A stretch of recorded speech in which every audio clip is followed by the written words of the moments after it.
The autumn wind carried the scent of wood smoke and dying leaves through the narrow streets of Millbrook, a small town nestled between rolling hills and a meandering creek that had grown shallow.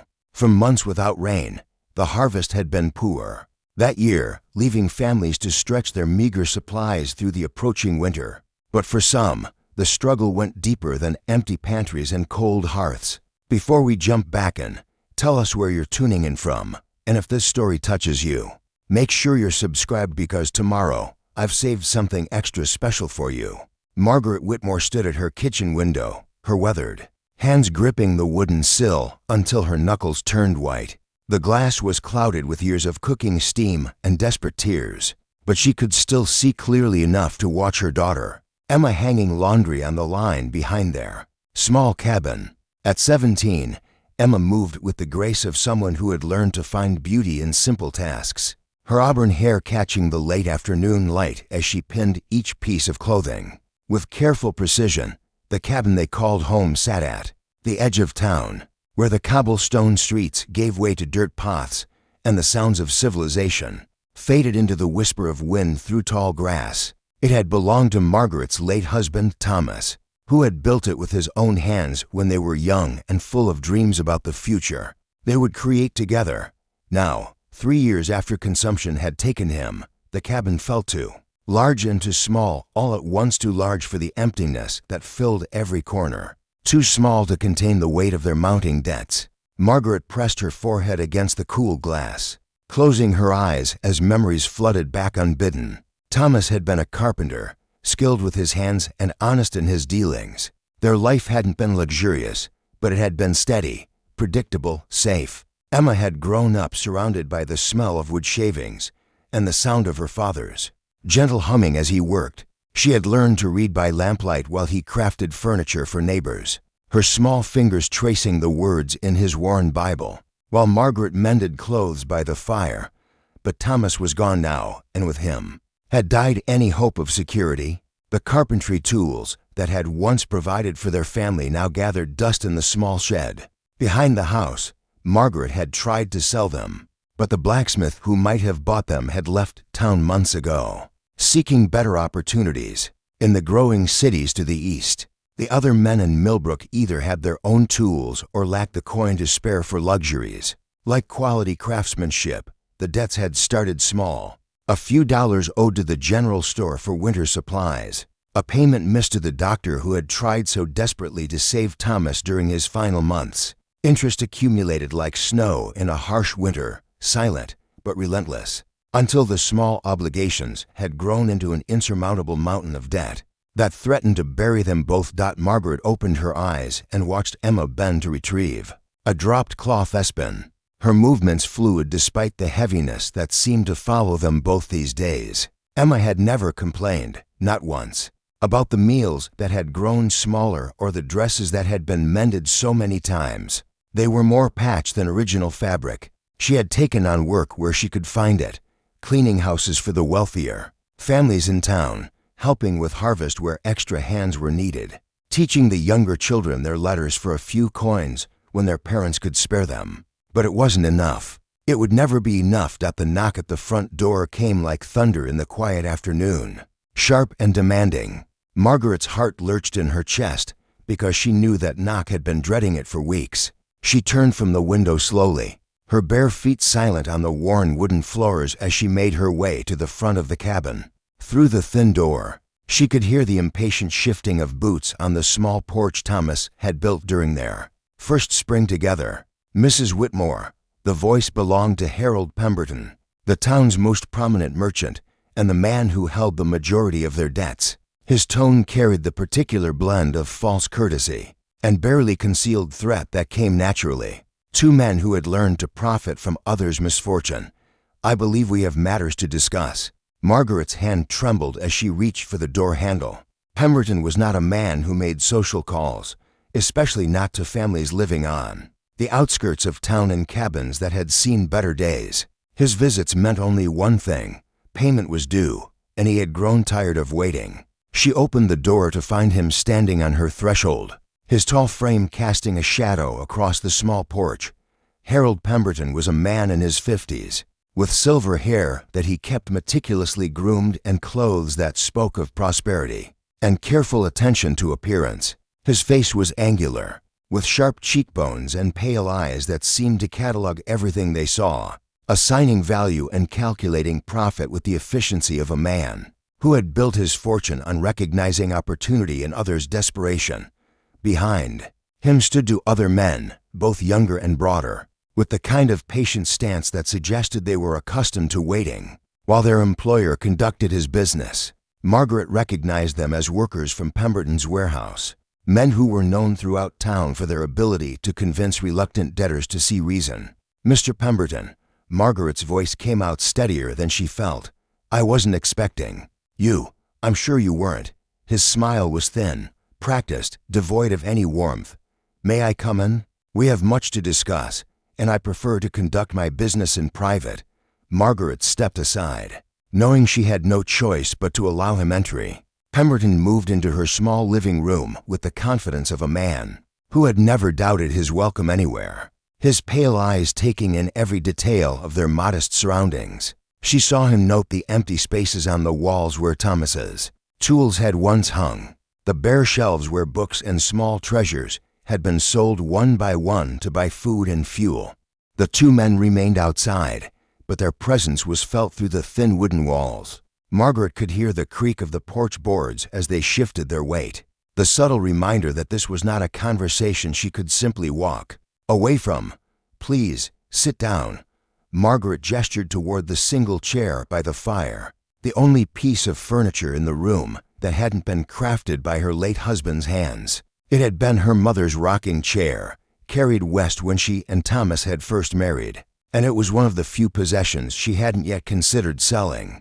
Pemberton remained standing, his hands clasped behind his back as he surveyed the room with the detached interest of a man appraising property he might soon own. "I think we both know why I'm here, Mrs. Whitmore. The debt you owe my establishment has grown considerable, and my patience has reached its natural conclusion." Margaret sank into the rocking chair, her legs suddenly unsteady. She had known this moment would come, had felt it approaching like storm clouds gathering on the horizon, but knowing hadn't made her any more prepared for the reality of it.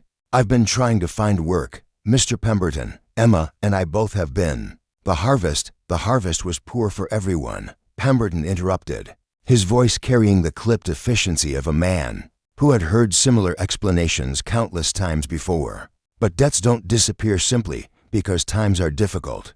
In fact, they tend to grow larger with each passing day, accumulating interest like compound interest on money wisely invested." He reached into the inner pocket of his coat and withdrew a leather folder, its edges worn smooth from frequent handling. From within, he extracted a sheet of paper covered in neat columns of numbers, dates, and notations written in his precise hand. "Shall we review the particulars?" The original debt for supplies and materials came to $47.32. With interest and late fees accumulated over the past 18 months, the total now stands at $112.16. The numbers hit Margaret like physical blows. She had known the debt was substantial, but hearing it spoken aloud, seeing it laid out in Pemberton's careful handwriting, made it feel impossible in a way that stole in her breath. $112 might as well have been $1,000. It might as well have been all the money in the world. "I don't have that kind of money," she whispered, the words barely audible even in the small room. "You know I don't." "Oh, but I believe you do." Pemberton's smile returned, and there was something predatory in it now, something that made Margaret's skin crawl with sudden understanding. "You have assets that could easily cover this debt, and more." From outside came the sound of Emma's voice, humming softly to herself as she continued hanging clothes on the line. The melody was one Thomas used to sing while he worked, a simple tune about wildflowers growing in mountain meadows. Emma had inherited her father's voice along with his gentle nature, and the sound of it now seemed to fill the cabin with warmth despite the cold presence of Harold. "Pemberton, Emma is a beautiful young woman," Pemberton continued, his pale eyes moving toward the window that faced the backyard. "Intelligent, well-mannered, capable of hard work, in the right household, with the right arrangements, she could command A very good price indeed. Margaret felt the world tilt beneath her feet. She gripped the arms of the rocking chair until her knuckles went white, her heart hammering against her ribs like a caged bird desperate for escape. What are you suggesting? I'm suggesting a business arrangement that would benefit all parties involved. Pemberton folded the paper and returned it to his leather folder with deliberate care. I have contacts in the larger cities, men of means who are always in search of domestic help. Young women of good character and pleasing appearance are particularly valued. The initial payment alone would be more than sufficient to clear your debt, and there would be additional compensation based on the length of the arrangement. Margaret rose from the chair so quickly that it rocked wildly behind her, the motion sending waves of dizziness through her head. You're talking about selling my daughter. I'm talking about providing your daughter with opportunities she could never find in a place like Millbrook, Pemberton replied smoothly. Employment in a fine household, the possibility of advancement, exposure to society and culture that would be impossible for a girl in her current circumstances. Many young women would consider such an opportunity a great gift, and if she refuses? Pemberton's expression hardened, the thin veneer of civility dropping away to reveal something much colder underneath. Then I'm afraid we'll need to pursue other methods of debt collection. The cabin, of course, would need to be seized. Any remaining possessions of value would be claimed. You and your daughter would find yourselves without shelter or resources, dependent on the charity of neighbors who are struggling with their own difficulties. Margaret stared at him, her mind reeling as she tried to process what he was saying. The choice he was offering wasn't a choice at all. It was an ultimatum delivered with the cold precision of a man who had reduced human suffering to simple mathematics. Pay the debt with money they didn't have, or pay it with Emma's freedom outside. Emma had finished with the laundry and was walking toward the small garden plot, where she had been trying to coax vegetables from the increasingly stubborn soil. Her movements were graceful, unhurried, completely unaware of the conversation taking place just yards away. She bent to examine the last struggling tomato plants, her hands gentle as she tested the soil for moisture, preparing and narrating. This story took us a lot of time, so if you are enjoying it, subscribe to our channel. It means a lot to us. Now back to the story. She doesn't know, Margaret said, more to herself than to Pemberton. She has no idea what's coming. Children rarely do. Pemberton's voice carried a note of something that might have been sympathy if it hadn't been delivered with such calculating coldness. But parents must make difficult decisions for the good of their families. This arrangement would ensure that Emma is well cared for, and it would free you from the burden of debt that currently threatens to destroy you both. Margaret turned away from the window, unable to continue watching her daughter's innocent movements. While contemplating the choice that lay before her, the cabin suddenly felt smaller than ever, the walls pressing in around her as if the very structure of their home was conspiring to trap her in this impossible moment. How long would she be gone? The initial contract would be for 5 years, Pemberton replied. Renewable, of course, based on the satisfaction of all parties involved. 5 years. Emma would be 22 when the contract ended, no longer the girl who hummed her father's songs while hanging laundry in the afternoon sun. Margaret tried to imagine her daughter in 5 years, tried to picture what kind of person she might become and whatever household Pemberton had in mind, but the images that came to her mind were too terrible to contemplate. I need time to think. Time is a luxury that neither of us can afford, Pemberton said, checking a gold pocket watch with practiced efficiency. My associates in the city are expecting word by the end of the week. If you're unable to provide the debt payment or agree to the alternative arrangement by then, I'll have no choice but to begin seizure proceedings. He moved toward the door, his business apparently concluded for the moment. I trust you'll make the right decision, Mrs. Whitmore, for Emma's sake, if not for your own. Margaret followed him to the door, her legs unsteady beneath her, on the threshold. Pemberton paused and turned back to her, his pale eyes holding hers, with an intensity that made her feel like prey caught in the gaze of a hunting hawk. One more thing, he said, his voice dropping to a whisper that somehow carried more menace than his earlier threats. I'd strongly advise against discussing this arrangement with anyone else in town. People have a tendency to interfere in matters they don't understand, and interference would be unfortunate for everyone involved.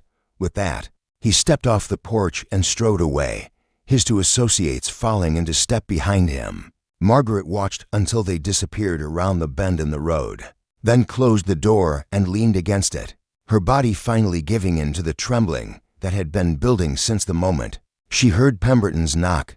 Emma's voice drifted through the cabin as she entered through the back door, her tone light and cheerful as she called out, "Mama, I think we might get a few more tomatoes before the first frost. The plants are looking stronger than I expected." Margaret wiped her eyes with the back of her hand and forced her voice to sound normal. "That's wonderful, sweetheart. Every bit helps." Emma appeared in the doorway between the kitchen and living room, her auburn hair slightly mussed from the afternoon breeze, her cheeks pink from the cool air. She was beautiful, Margaret realized with a stab of pain so sharp it nearly brought her to her knees. Not just pretty in the way that young women often were, but truly beautiful, with an inner light that seemed to emanate from her very soul. It was a beauty that would be noticed, coveted, exploited by men like Harold Pemberton and whoever he intended to sell her to. "Are you all right, Mama?" Emma's voice carried the concern of someone who had learned to read the subtle signs of distress in the person she loved most. "You look pale, just tired," Margaret lied, forcing a smile that felt like broken glass on her lips. "It's been a long day." Emma crossed the room and wrapped her arms around her mother, her embrace warm and comforting and completely innocent of the terrible choice that now hung over both their lives. Margaret held her daughter close, breathing in the scent of soap and sunshine that always seemed to cling to Emma's hair, trying to memorize this moment before everything changed forever. That night, after Emma had gone to bed, Margaret sat by the dying fire and stared into the glowing coals, her mind churning through possibilities that all led to the same inevitable conclusion. She could not pay Pemberton's debt with money she didn't have. She could not allow him to seize their home and leave them destitute on the approaching winter, and she could not bring herself to imagine the alternative he had offered, though the image of Emma's trusting face kept returning to haunt her thoughts. The wind howled around the cabin, rattling the windows and sending drafts through the gaps in the walls that Thomas had never quite managed to seal completely. Margaret pulled her shawl tighter around her shoulders and tried to pray, but the words wouldn't come. How could she ask God for guidance when every possible path seemed to lead to betrayal of the daughter she loved more than her own life? As the fire burned lower and the cabin grew cold around her, Margaret Whitmore began to understand that some choices were so terrible they changed the very nature of the person who made them. By morning, she would have to decide whether to sacrifice her daughter's freedom to save them both from destitution, or watch as they lost everything Thomas had worked to build and face an uncertain future with no resources and nowhere to turn. The coals crackled and shifted in the fireplace, sending shadows dancing across the walls of the cabin where Emma slept peacefully, unaware that her fate hung in the balance of her mother's impossible choice. Dawn broke gray and lifeless over Millbrook, casting long shadows across the frost-covered ground that crunched beneath the feet of early morning workers heading toward their daily labors. Margaret had not slept. She sat in the same chair by the cold fireplace, her body aching from hours of motionless contemplation, her mind trapped in an endless cycle of scenarios that all ended in heartbreak. Emma stirred in the small bedroom they shared, her gentle movements audible through the thin wooden walls. Soon she would wake completely, stretch in that graceful way she had inherited from her father, and begin another day completely unaware that it might be among the last they spent together. Margaret closed her eyes and tried to summon the strength to face her daughter's innocent questions about breakfast, about the day's plans, about the future they were supposed to build together. The sound of hoof beats on the dirt road made Margaret's eyes snap open. Through the front window, she could see a rider approaching the cabin, his horse moving at an unhurried pace that suggested confidence rather than urgency. As he drew closer, Margaret recognized him as James Patterson, the sheriff's son, though he rode alone and wore civilian clothes rather than any badge of authority. James Patterson was 26 years old, tall and lean with dark hair that caught the morning light and eyes the color of storm clouds. He had returned to Millbrook 2 years earlier after completing his education at a college back east, carrying himself with the quiet dignity of someone who had seen more of the world than most residents of their small town. Unlike many young men of his generation who had fled to the growing cities in search of opportunity, James had chosen to come home, to build his future in the place where his roots ran deep. Margaret watched him dismount and approach the front door, his movements deliberate and respectful. James had always been courteous to her family, even during the difficult months after Thomas's death, when sympathy from neighbors had gradually faded into the awkward distance that grief often created between the bereaved and those who didn't know how to help. He knocked softly, a sound completely different from Harold Pemberton's demanding summons the day before. "Mrs. Whitmore," his voice carried through the door, warm and concerned. "I hope I'm not calling too early. I wanted to speak with you about a matter of some importance." Margaret rose from her chair, smoothing her wrinkled dress and running her fingers through her disheveled hair. She had no idea what could bring the sheriff's son to her door at such an hour, but any distraction from her tormented thoughts was welcome. She opened the door to find James standing on her porch, his hat in his hands, his expression grave but kind. "Mr. Patterson," she said, stepping aside to allow him entry. "Please come in, though I'm afraid I have nothing suitable to offer for breakfast. I've already eaten, thank you." James entered the cabin and glanced around the small living space, his trained eye noting details that others might miss. Margaret realized he was assessing their situation, cataloging the signs of poverty and desperation that had become so familiar to her that she barely noticed them anymore. "I was hoping we might have a conversation in private, if that's possible." From the bedroom came the sound of Emma moving around, her feet touching the floor as she began her morning routine. Margaret glanced toward the closed door, then back at James. "Emma will be awake soon. Perhaps we could step outside." They moved to the small porch, where James replaced his hat and leaned against the wooden railing that Thomas had built during their first summer in the cabin. The morning air was crisp and clean, carrying the scent of wood smoke from chimneys throughout the town and the earthy smell of leaves, beginning their final transformation before winter's arrival.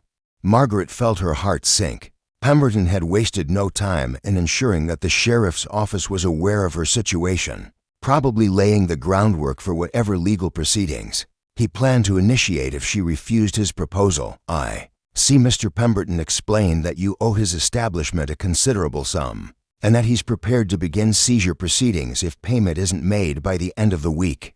James paused, studying her face with those perceptive gray eyes. What he didn't explain, and what I suspect he had no intention of explaining, was the alternative arrangement he offered to resolve the debt. Margaret stared at him, confusion and fear warring in her chest. How could James possibly know about Pemberton's proposal when she hadn't spoken of it to anyone? "I don't understand. Harold Pemberton is not as discreet as he believes himself to be," James said quietly. "His business dealings have attracted attention from certain parties who keep track of such things. Men who profit from human misery rarely limit themselves to a single victim, and patterns become visible to those who know how to look for them." The front door opened behind them, and Emma emerged onto the porch, her auburn hair neatly braided and her simple blue dress freshly pressed despite its obvious age. She smiled at James with the natural friendliness that had always been part of her character, completely unaware of the tension crackling between the two adults. "Good morning, Mr. Patterson," she said, her voice bright with genuine pleasure at the unexpected visit. "How lovely to see you. Is everything well with your family?" "Everyone is in good health, thank you for asking." James's demeanor shifted slightly, becoming warmer and more relaxed in Emma's presence. "I was just discussing some business matters with your mother. Nothing that should concern you." Emma glanced between them, her intuitive nature picking up on undercurrents she couldn't quite identify. "Mama, you haven't eaten anything. Shall I prepare something for all of us? We have eggs from the chickens, and there's still some of that bread Mrs. Henderson brought yesterday." "That's very kind," Margaret began, but James stepped forward slightly. "Actually, Miss Emma, if you wouldn't mind, I'd like to continue my conversation with your mother privately for just a few more minutes." Perhaps you could tend to your chickens and gather those eggs. I suspect we'll all be ready for breakfast soon." Emma nodded agreeably and stepped down from the porch, her movements graceful as she made her way toward the small chicken coop behind the cabin. Margaret watched her go with a mixture of love and terror, knowing that every moment of Emma's innocence was precious and possibly numbered. When Emma was out of earshot, James turned back to Margaret, his expression grave once again. "How much do you know about Harold Pemberton's other business ventures, Mrs. Whitmore?" "I know he owns the largest general store in town, and that he has investments in several other enterprises," Margaret replied, unsure where James was leading the conversation. "Beyond that, I've never had reason to inquire into his affairs. Pemberton has connections in 3 different cities," James continued, his voice dropping to barely above a whisper. "He's been known to arrange what he calls employment opportunities for young women from families facing financial difficulties. These arrangements typically involve contracts that are heavily weighted in favor of the employers, with terms that make it virtually impossible for the women to leave once they've begun their service." Margaret felt the blood drain from her face. "You're saying he's done this before?" "I'm saying that Harold Pemberton has built a significant portion of his wealth by exploiting desperate families and vulnerable young women." James's jaw tightened with barely controlled anger. The legal system is often powerless to intervene because the contracts appear legitimate on the surface, and the families involved are usually too ashamed or frightened to seek help. From behind the cabin came the sound of Emma talking softly to the chickens, her voice carrying the same gentle tone she used when comforting her mother during difficult moments. Margaret closed her eyes and tried to steady herself against the wave of nausea that threatened to overwhelm her. "What am I supposed to do?" she whispered. "If I don't accept his proposal, he'll take everything we have.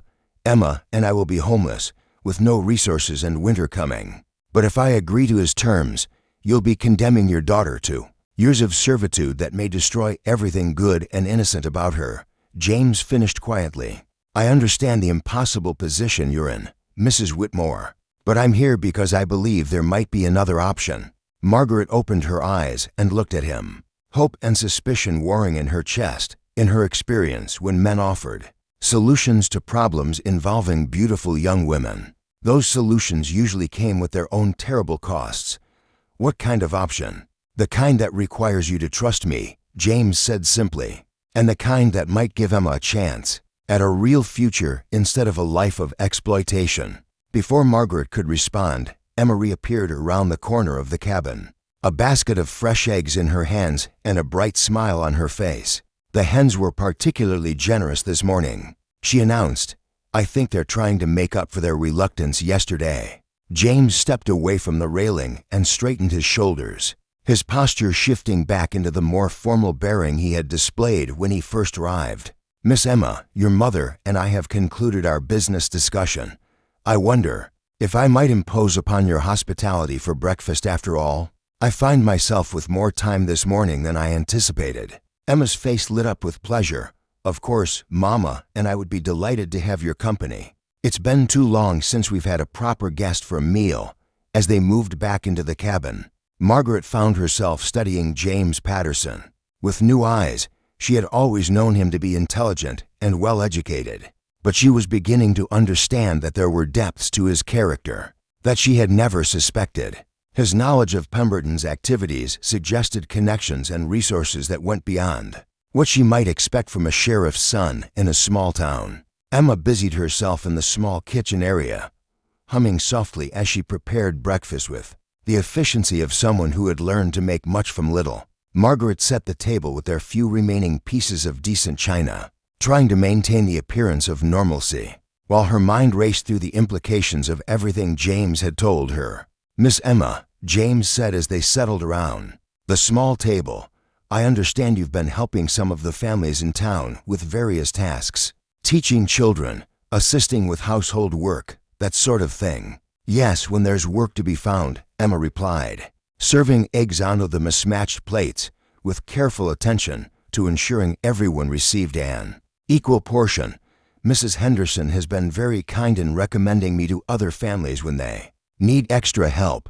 Have you ever considered that your talents might be better utilized in a larger community? Somewhere with more opportunities for someone with your intelligence and capabilities? Margaret felt her heart skip a beat. Was James about to suggest his own version of Pemberton's arrangement? She gripped her fork tightly and prepared to interrupt if necessary. But something in his tone made her hesitate. Emma considered the question thoughtfully, her head tilted slightly to one side in the way she had since childhood when pondering something complex. I've thought about it sometimes, she admitted, but Mama and I are a family. Whatever opportunities might exist elsewhere, they wouldn't mean much if they required us to be separated. James nodded approvingly, and Margaret realized he had been testing Emma's character rather than trying to entice her away from home, family. Loyalty is an admirable quality. It speaks well of both your upbringing and your natural character. The conversation continued through breakfast, with James asking thoughtful questions about Emma's interests, her education, her dreams for the future. Emma responded with the openness and intelligence that had always been part of her nature, completely unaware that she was being evaluated for purposes she couldn't imagine. After the meal was finished and the dishes cleared away, James stood and moved toward the door. Mrs. Whitmore, might I have another word with you outside?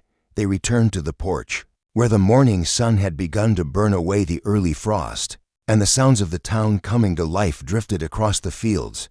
James was quiet for a long moment, his gaze fixed on the distant hills as if he were weighing difficult decisions. Your daughter is remarkable, he said finally, intelligent, compassionate, completely unspoiled by the hardships you've both endured. In different circumstances, she would have opportunities that most young women in places like Millbrook could never imagine. But our circumstances are what they are, Margaret replied quietly. Emma's character won't pay our debts or put food on our table, no, but it might do something more important. James turned to face her, his gray eyes serious and intent. It might save her from the fate Pemberton has in mind, and give her a chance at the kind of life she deserves. Margaret waited, afraid to hope but unable to stop herself from listening. There's going to be an auction, James continued, tomorrow afternoon.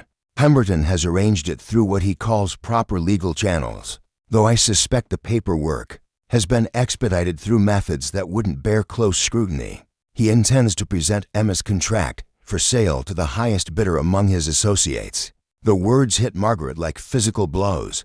An auction, her daughter would be displayed and evaluated like livestock, her future sold to whatever man was willing to pay the highest price. How do you know this? Because I've been tracking Pemberton's activities for months, waiting for an opportunity to intervene in a way that would actually help his victims, rather than simply alerting them to dangers they couldn't avoid. James's voice carried a steel undertone that Margaret had never heard before. Tomorrow's auction is going to be that opportunity. I don't understand. I'm going to be there, James said simply, and I'm going to make sure that Emma's contract doesn't end up in the hands of one of Pemberton's associates. Margaret stared at him, her mind struggling to process what he was suggesting. You mean you're going to try to stop the auction? I mean I'm going to participate in it. James met her gaze steadily, and I'm going to win. The implications of his words slowly sank in, bringing with them a mixture of relief and new fears. If James outbid Pemberton's associates, Emma would be safe from whatever fate the merchant had planned for her, but she would still be bound by contract to a man she barely knew, still separated from her mother, still condemned to a life of servitude even if that servitude was gentler than what Pemberton had in mind. And then what? Margaret asked quietly. What happens to Emma after you've purchased her contract? James was quiet for a long moment, his gaze moving across the landscape as if he were seeing possibilities that remained invisible to her. When he spoke again, his voice carried a weight of conviction that made Margaret understand that he had thought through every aspect of what he was proposing. Then Emma gets to choose her own future, he said, free from Pemberton's influence, free from the debts that have trapped your family, free to become whatever she's capable of becoming. Margaret felt tears gather in her eyes, but for the first time in months, they weren't tears of despair. Why would you do this? What could possibly motivate you to involve yourself in our troubles? James turned back to her, and in his eyes she saw something that reminded her of Thomas during the early days of their marriage, when he had looked at her as if she were the most precious thing in the world. "Because some things are worth fighting for," he said quietly, "and because Emma deserves a chance to discover what those things are." The remainder of that day passed like a fever dream, each hour crawling by with agonizing slowness while Margaret wrestled with the knowledge that tomorrow would change everything forever. She moved through her daily routines mechanically, feeding the chickens, mending a torn apron, preparing their meager lunch, all while her mind churned through the impossible reality that her daughter was about to be sold, like merchandise to strangers who viewed her as nothing more than an investment. Emma seemed to sense the undercurrent of tension that filled their small cabin. Though she couldn't identify its source, she asked gentle questions throughout the day, her concerned eyes following her mother's distracted movements. But Margaret deflected each inquiry with forced smiles and vague explanations about fatigue and worry over their approaching winter. Preparations died as evening approached. Margaret found herself standing at the kitchen window, watching Emma tend to their small vegetable garden one last time, before the coming frost would claim the remaining plants. Her daughter moved among the dying tomato vines and withered bean stalks with the same careful attention she gave to everything in her life, salvaging what could be saved and pulling what had outlived its usefulness. The simple domestic scene should have been peaceful, but instead it filled Margaret with a grief so profound she had to grip the windowsill to keep from collapsing. A soft knock at the front door interrupted her torment. Margaret turned to find a figure silhouetted against the glass, smaller and more delicate than Harold Pemberton's imposing frame. She opened the door to discover Mrs. Eleanor Hartwell, the banker's wife, standing on her threshold with a covered basket in her hands and an expression of carefully controlled sympathy on her lined face. Eleanor Hartwell was a woman in her 60s, silver-haired and dignified, who had lived in Millbrook her entire life and witnessed the rise and fall of numerous families within their small community. She had always been kind to Margaret and Emma, offering quiet assistance during the worst of their financial struggles, without the condescending charity that made acceptance feel like surrender. "Good evening, Margaret dear," Mrs. Hartwell said, her voice carrying the warmth that had made her a beloved figure among the town's women. "I hope you don't mind the intrusion, but I brought some things I thought you and Emma might find useful." Margaret stepped aside to allow her entry, noting the careful way Mrs. Hartwell's eyes swept the cabin's interior, taking in details that spoke of increasing desperation. The older woman had seen enough struggling families to recognize the signs of a household approaching its breaking point. "That's very thoughtful of you," Margaret replied, accepting the basket and catching the faint scent of fresh bread and something sweet that made her stomach clench with hunger. She had been trying to ignore. "Emma will be delighted. She's been working so hard in the garden, trying to preserve what she can before winter." Mrs. Hartwell settled herself in the rocking chair without being invited, her movements deliberate and purposeful in a way that suggested this was not a casual social call. "Margaret, I'm going to speak plainly because I believe you're facing circumstances that require more than polite conversation and well-meaning gifts." Margaret felt her heart begin to race. How much did Mrs. Hartwell know about their situation? How many people in town were aware of the choice that had been forced upon her? "My husband has been made aware of certain business transactions that Harold Pemberton has been conducting," Mrs. Hartwell continued, her voice dropping to ensure their conversation remained private. "Arrangements that involve families in financial distress and their available assets." The euphemism hit Margaret like a slap. Available assets. As if Emma were nothing more than property to be liquidated when circumstances became desperate. "Enough. I see word travels quickly in a small town," Margaret said, sinking into the chair across from Mrs. Hartwell and trying to maintain some semblance of dignity. Despite the shame that burned in her cheeks, word travels when people care about their neighbors, Mrs. Hartwell corrected gently, and when they recognize injustice masquerading as legitimate business practice. The back door opened, and Emma entered the cabin with muddy hands and satisfaction written across her features. "Mama, I managed to salvage enough green tomatoes to last us several more weeks if we're careful with them. And the late beans are "Oh." She stopped short upon seeing their visitor, her face brightening with genuine pleasure. "Mrs. Hartwell, what a lovely surprise." "Hello, dear child," Mrs. Hartwell replied, her voice softening in a way that revealed the deep affection she felt for Emma. "You're looking well despite the difficulties I know you've been facing." Emma glanced between the two older women, her intuitive nature once again picking up on currents she couldn't quite understand. "Is everything all right? You both seem rather serious." "We're simply discussing some business matters that needn't concern you," Margaret said quickly, desperate to preserve Emma's innocence for as long as possible. "Why don't you wash up and put those tomatoes away? Mrs. Hartwell brought us some wonderful things." Emma nodded and moved toward the kitchen basin. But Margaret noticed the way her daughter's eyes lingered on Mrs. Hartwell's face, reading expressions and attempting to decipher the adult concerns that swirled around her, like smoke from a hidden fire. When Emma had moved out of earshot, Mrs. Hartwell leaned forward and spoke in a whisper that barely reached Margaret's ears. "There are people in this town who are aware of what's planned for tomorrow afternoon. People who find Harold Pemberton's methods distasteful and his intentions unconscionable." Margaret stared at her. "How many people know enough?" Mrs. Hartwell replied. "My husband has been tracking Pemberton's financial activities for some time, looking for legal irregularities that might provide grounds for intervention. What he's discovered is that Pemberton has been conducting similar auctions for the past 3 years, always involving young women from families that owe him substantial debts." The revelation hit Margaret like a physical blow. 3 years of this practice meant dozens of young women, dozens of families destroyed by Harold Pemberton's systematized exploitation of human desperation. How many mothers had sat where she sat now, wrestling with the same impossible choice between their daughter's freedom and their family's survival? Why hasn't anyone stopped him before now? Because the contracts appear legal on the surface, and because the families involved have been too ashamed or frightened to seek help, Mrs. Hartwell explained. But tomorrow's situation is different.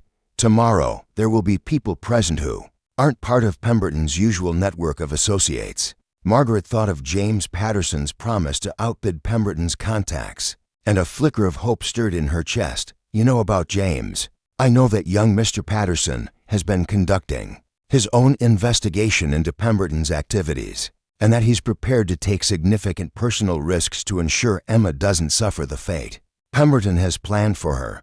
Mrs. Hartwell's eyes held Margaret's with steady intensity. "But I also know that James's intervention, while well-intentioned, would still leave Emma bound by contract to a man she barely knows." Margaret felt the brief hope crumble.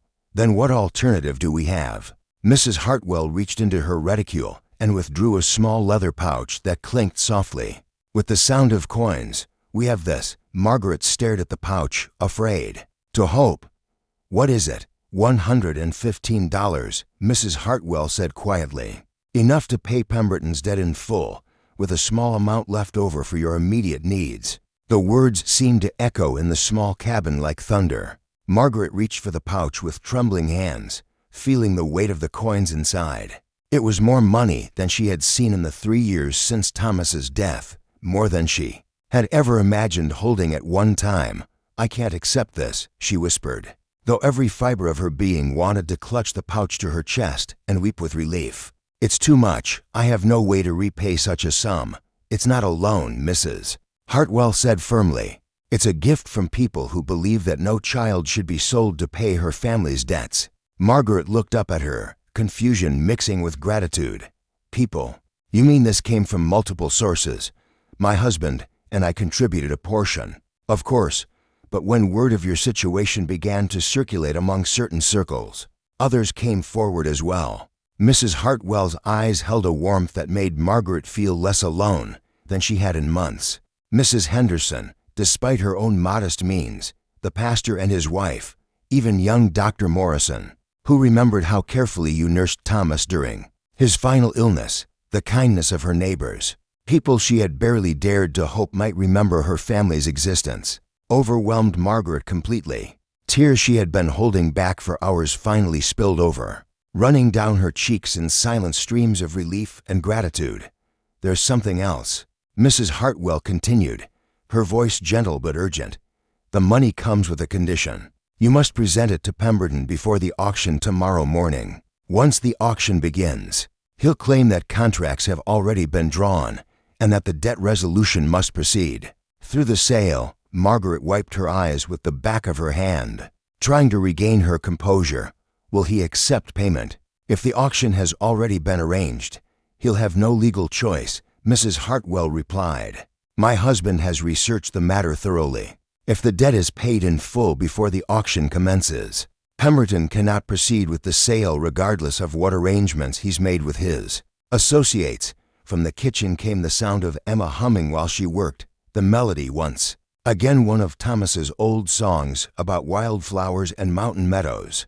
The innocent sound provided a stark contrast to the adult machinations being discussed just feet away, serving as a reminder of everything that hung in the balance. "What about his associates?" Margaret asked. "If Pemberton has promised them an opportunity to bid on Emma's contract, won't they be angry when the auction is canceled?" Mrs. Hartwell's expression hardened. "Let them be angry. Men who traffic in human misery deserve neither consideration nor courtesy." Margaret clutched the leather pouch, feeling its weight like an anchor that might finally halt the terrible drift toward disaster that had consumed her life since Thomas's death. But even as relief flooded through her, new worries began to surface.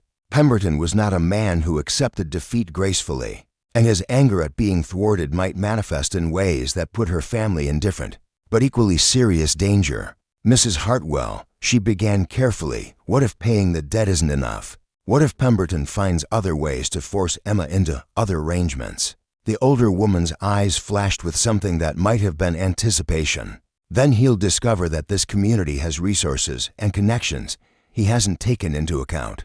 James Patterson isn't the only person in Millbrook with access to legal authorities beyond our town's borders." Before Margaret could ask what she meant by that cryptic statement, Emma appeared in the doorway between the kitchen and living room, her hands clean and her face bright with curiosity about their continuing conversation. "Mrs. Hartwell," Emma said, "would you stay for supper? We don't have much, but what we have, we'd be honored to share."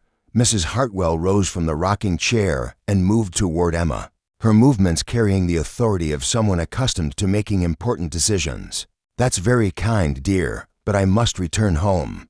My husband will be expecting a word about our conversation." She turned back to Margaret, her expression conveying layers of meaning that couldn't be spoken aloud in Emma's presence. "Remember what we discussed about timing? First thing tomorrow morning, before any other business can be conducted." Margaret nodded, understanding the crucial importance of acting quickly. "I'll go to his store as soon as it opens." "Good." Mrs. Hartwell moved toward the door, then paused and looked back at Emma with an expression of almost maternal pride. "My dear, I want you to know that you have more friends in this town than you realize. People who care about your welfare and your future." Emma smiled with the genuine warmth that was part of her nature.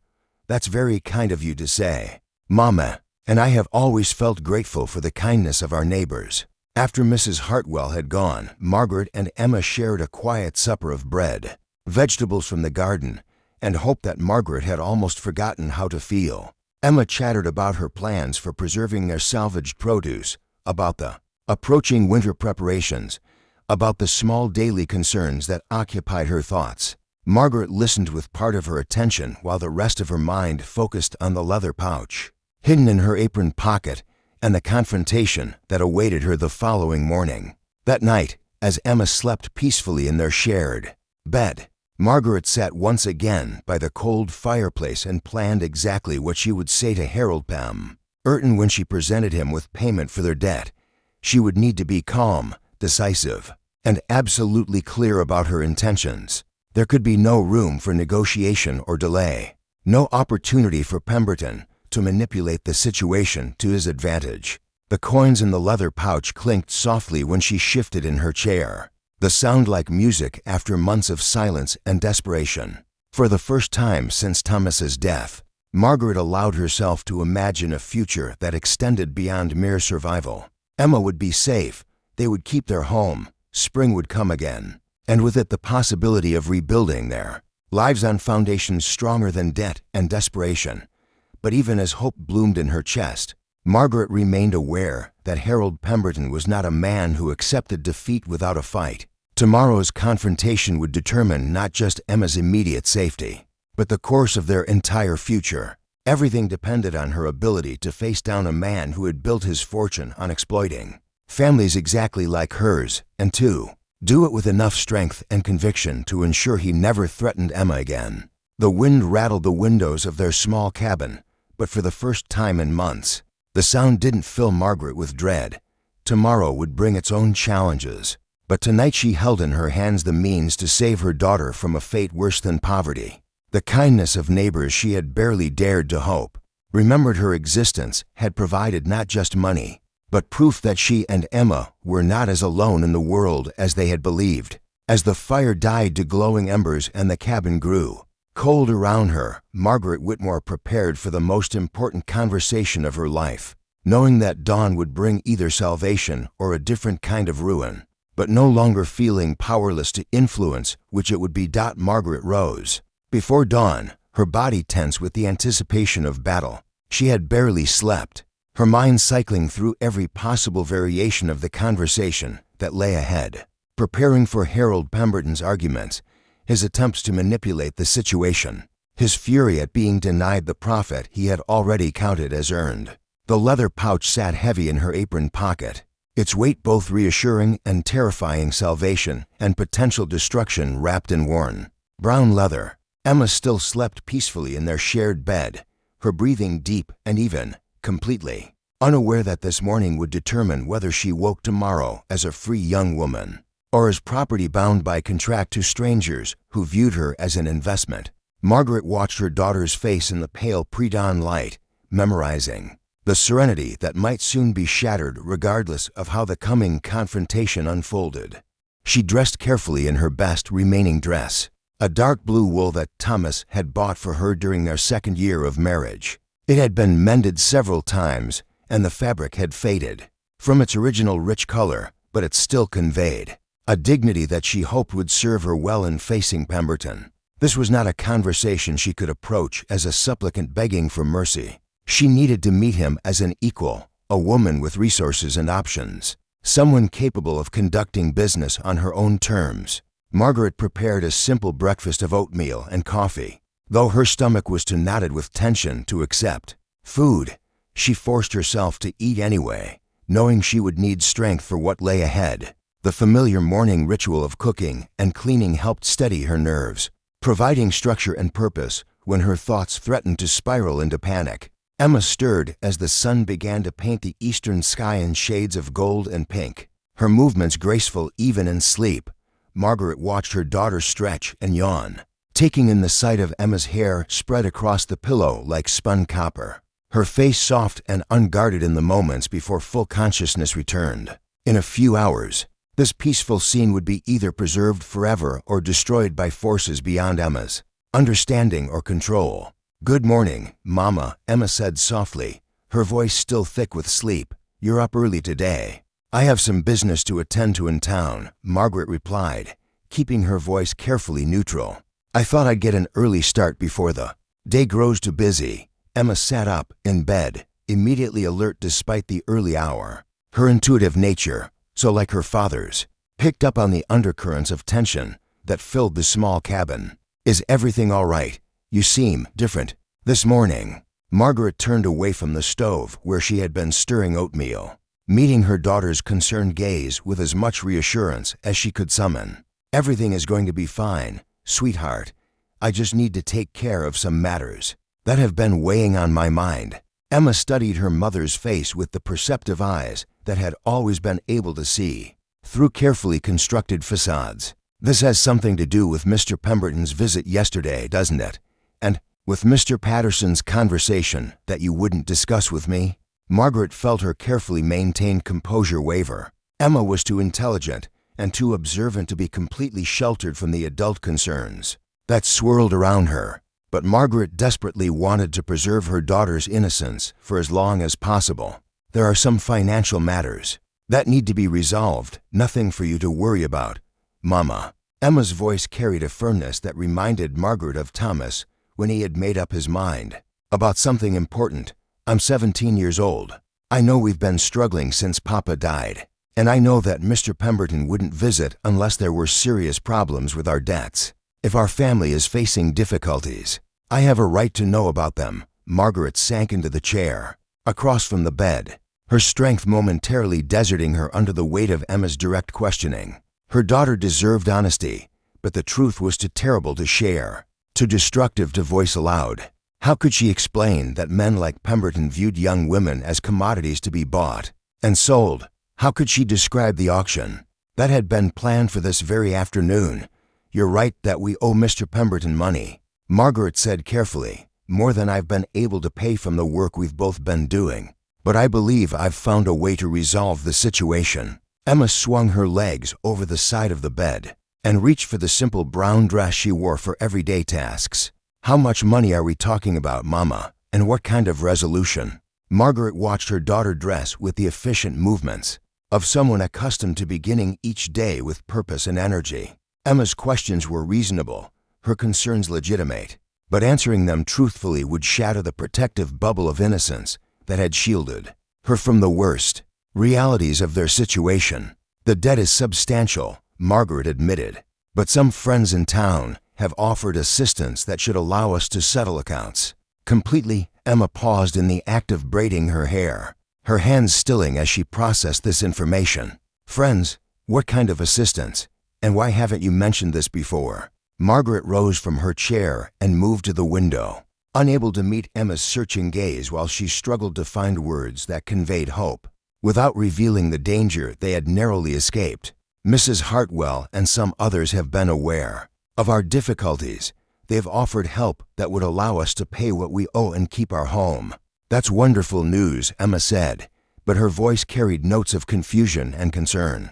"Why do you seem so worried if the problem is about to be solved?" Margaret turned back to face her daughter, seeing in Emma's expression the same combination of intelligence and compassion that had made Thomas such a beloved figure in their community. Emma deserved a father who could have guided her through the complexities of growing up in a world that often treated young women as property rather than people. She deserved a future built on her own choices rather than circumstances forced upon her by desperate adults. "Because I need to make sure Mr. Pemberton accepts the resolution we're offering," Margaret said finally. "Men like him sometimes prefer alternative arrangements that might be more profitable for their business interests." Emma finished braiding her hair and secured it with a ribbon that had seen better days, but still carried traces of its original bright blue color. "What kind of alternative arrangements?" Margaret felt trapped between her desire to protect Emma's innocence and her daughter's obvious determination to understand the adult concerns that affected their family. The truth was too terrible to speak, but continued evasion would only increase Emma's anxiety and suspicion, the kind that don't concern you because they're not going to happen. Margaret said firmly, "I'm going to settle our debts this morning, and that will be the end of our dealings with Harold Pemberton." Emma studied her mother's face for a long moment, clearly recognizing that important information was being withheld, but choosing not to push for details that might be too painful to hear. "Do you want me to come with you for moral support?" "No." Margaret's response came too quickly, too sharply, revealing the depth of her fear about the confrontation ahead. "I mean, it would be better if you stayed here and continued with the household tasks we discussed yesterday." "I'll be back before noon." Emma nodded, though her expression suggested she found her mother's explanation incomplete and unsatisfying. "All right, but Mama, if there's anything I can do to help with our situation, anything at all, I want you to tell me. We're family, and families face their problems together." Margaret crossed the room and embraced her daughter, holding her close and breathing in the familiar scent of soap and sunshine that always seemed to cling to Emma's hair. This might be one of the last moments of peace they shared before Emma learned the truth about how close she had come to a fate worse than poverty. Margaret wanted to memorize the feeling of her daughter's arms around her, the warmth of unconditional love and trust that might never be quite the same. Once Emma understood the full scope of the dangers that had threatened her. "I love you more than anything in this world," Margaret whispered against Emma's hair. "Remember that. No matter what happens." Emma pulled back slightly, her eyes searching her mother's face with renewed concern. "Mama, you're frightening me. What aren't you telling me?" Margaret forced a smile that felt like broken glass on her lips. "I'm just worried about the conversation ahead. Once it's over, everything will be clearer." She gathered her shawl and the small handbag that contained the leather pouch, checking once more to ensure the money was secure. The walk to Pemberton's store would take 15 minutes along the main street of Millbrook, past the houses of neighbors who had contributed to Emma's salvation, past the sheriff's office where James Patterson might already be preparing his own intervention, past the church where prayers had been offered for families facing impossible choices. Margaret paused at the front door, looking back at Emma, who stood in the center of their small living room like a figure in a painting, surrounded by the simple furnishings that represented everything they had left of the life Thomas had built for them. Her daughter's beauty was evident even in the plain brown dress and hastily braided hair, the kind of beauty that attracted attention from men who saw opportunity in innocence and profit in desperation. "I'll be back soon," Margaret said, her voice steadier than she felt. "Try not to worry." She stepped out into the cool morning air, pulling her shawl tighter around her shoulders as she began the walk toward town. The sun was fully risen now, painting the landscape in shades of gold and amber that should have been beautiful, but instead felt ominous, like the calm before a storm that would reshape everything in its path. Other early risers were beginning to appear on the streets of Millbrook, their movements purposeful as they began another day of work and routine concerns. Margaret wondered how many of them knew about the auction that had been planned for this afternoon. How many were aware that their contributions had provided the means to prevent a young woman from being sold like livestock to the highest bidder. As she approached the main business district, Margaret could see Harold Pemberton's store in the distance, its painted sign advertising quality goods and fair prices in letters that seemed to mock the reality of his business practices. Smoke rose from the chimney, indicating that Pemberton had arrived early to prepare for what he undoubtedly expected to be a profitable day. Margaret reached into her apron pocket and touched the leather pouch, drawing strength from its weight and the knowledge that it represented far more than money. It represented the combined compassion of neighbors who had recognized injustice and chosen to act against it. It represented hope for a future where Emma could grow into the remarkable woman she was meant to become, free from the constraints that poverty and desperation had threatened to impose upon her. The confrontation that lay ahead would determine whether that hope became reality or whether Harold Pemberton found ways to circumvent the payment and proceed with his original plans. Margaret squared her shoulders and continued walking toward the store, knowing that everything she loved most in the world depended on her ability to face down a man who had built his fortune on the suffering of families like hers. The morning air carried the scent of wood smoke and the distant sound of church bells, calling the faithful to early prayer. Margaret took both as good omens as she approached the door of Pemberton's store, her hand steady as she reached for the handle that would open onto the most important conversation of her life. Behind her, Millbrook was waking to another ordinary day, its residents beginning their usual routines of work and family obligations. But for Margaret Whitmore, this morning represented the culmination of months of desperation and the possible beginning of a future she had almost stopped daring to imagine. Everything depended on the next hour and the courage she could summon to protect the daughter who meant more to her than her own life. The store's door opened with a soft chime that announced arrival to Harold Pemberton, who looked up from his ledger with an expression of surprise that quickly shifted to calculation as he recognized the implications of her early visit. The battle for Emma's future was about to begin. The interior of Harold Pemberton's store was dimly lit despite the morning sun streaming through the front windows, creating an atmosphere that felt more like a tomb than a place of commerce. Shelves lined the walls from floor to ceiling, packed with goods that ranged from practical necessities to luxury items that few residents of Millbrook could afford. The air carried the mingled scents of leather, tobacco, spices, and something else, something that reminded Margaret of decay disguised by expensive perfume. Pemberton stood behind his counter, like a spider in the center of its web, his pale eyes tracking Margaret's movements as she approached. He had been writing in a large ledger, his pen moving across the pages with the precise strokes of a man who kept meticulous records of every transaction, every debt, every opportunity for profit that crossed his path. The scratch of his pen on paper was the only sound in the store until Margaret's footsteps on the wooden floor announced her presence. "Mrs. Whitmore," Pemberton said, his voice carrying a note of satisfaction that made Margaret's skin crawl. "How punctual of you. I was just reviewing the final arrangements for this afternoon's proceedings. Everything appears to be in perfect order." Margaret stopped several feet from the counter, maintaining distance between herself and the man who had threatened to destroy her family. She could feel the weight of the leather pouch in her apron pocket, its presence giving her strength as she prepared to deliver the words that would either save Emma or escalate their conflict to dangerous new levels. "Mr. Pemberton," she began, her voice steady despite the hammering of her heart against her ribs, "I've come to settle our account in full."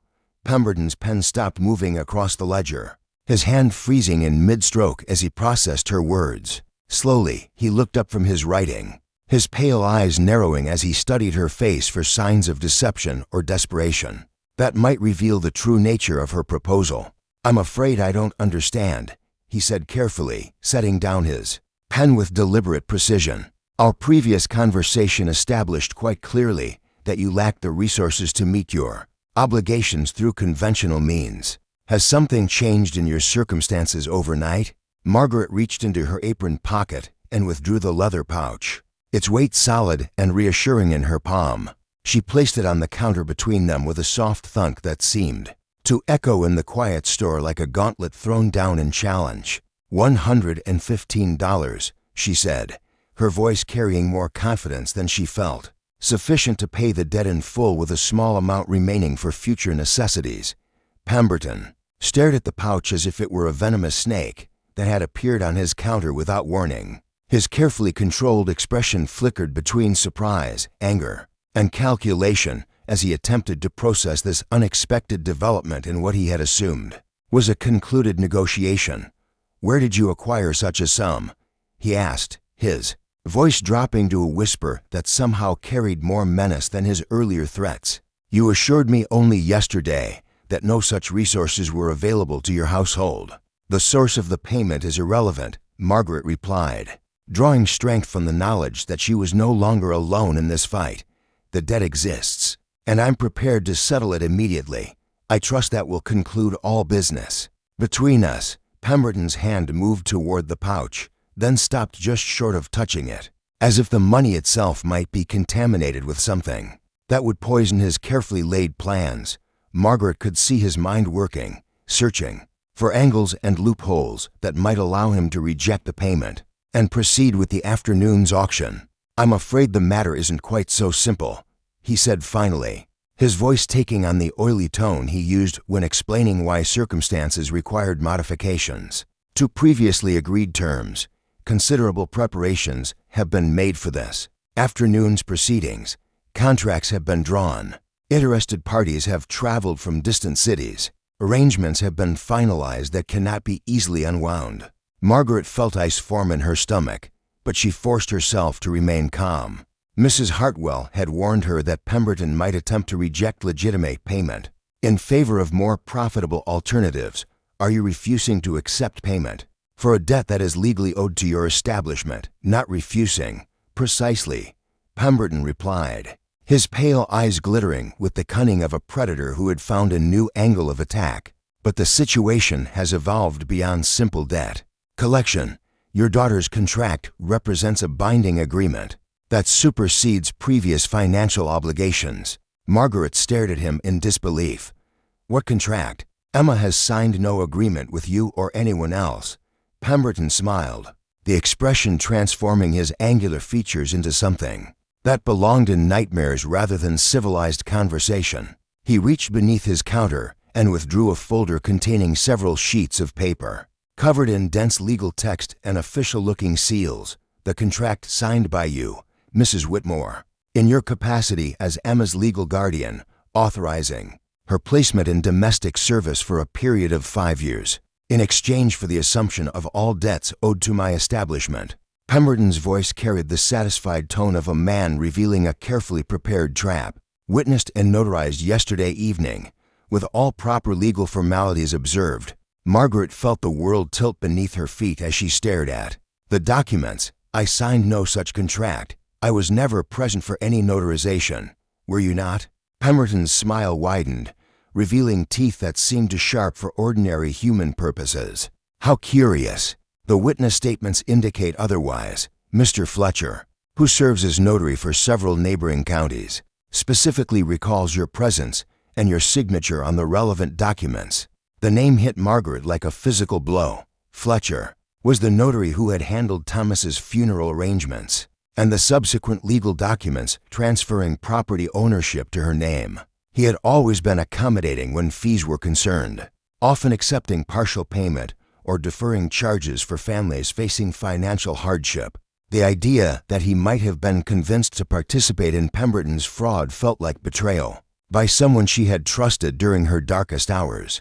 Mr. Fletcher would never participate in such deception, Margaret said, though doubt was already creeping into her voice. He's an honest man who has served this community faithfully for years. Mr. Fletcher is a businessman who understands the value of maintaining good relationships with his most profitable clients, Pemberton replied coldly. His memory of yesterday's events is quite clear, and his testimony would certainly be given proper weight by any court that might examine these proceedings. Margaret realized she was facing a level of corruption and premeditation that went far beyond simple debt collection. Pemberton had not merely threatened Emma's freedom on impulse. He had constructed an elaborate legal framework designed to make her daughter's enslavement appear legitimate to outside observers. The forged contract, the corrupt notary, the carefully planned auction, everything had been orchestrated to create the appearance of lawful business while concealing the reality of human trafficking. Even if such a contract existed, Margaret said, fighting to keep her voice steady, payment of the debt would void any agreements contingent upon my inability to meet my obligations.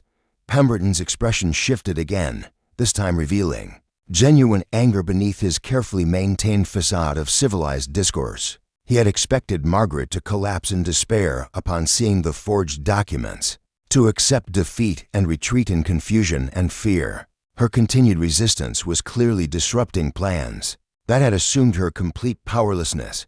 The contract specifically states that once drawn, it supersedes all previous arrangements regardless of subsequent changes in financial circumstances, he said, his voice taking on the clipped precision of a man reading from carefully prepared legal text. Your daughter's placement has been legally authorized and cannot be withdrawn simply because you've acquired money through whatever means you've been employed.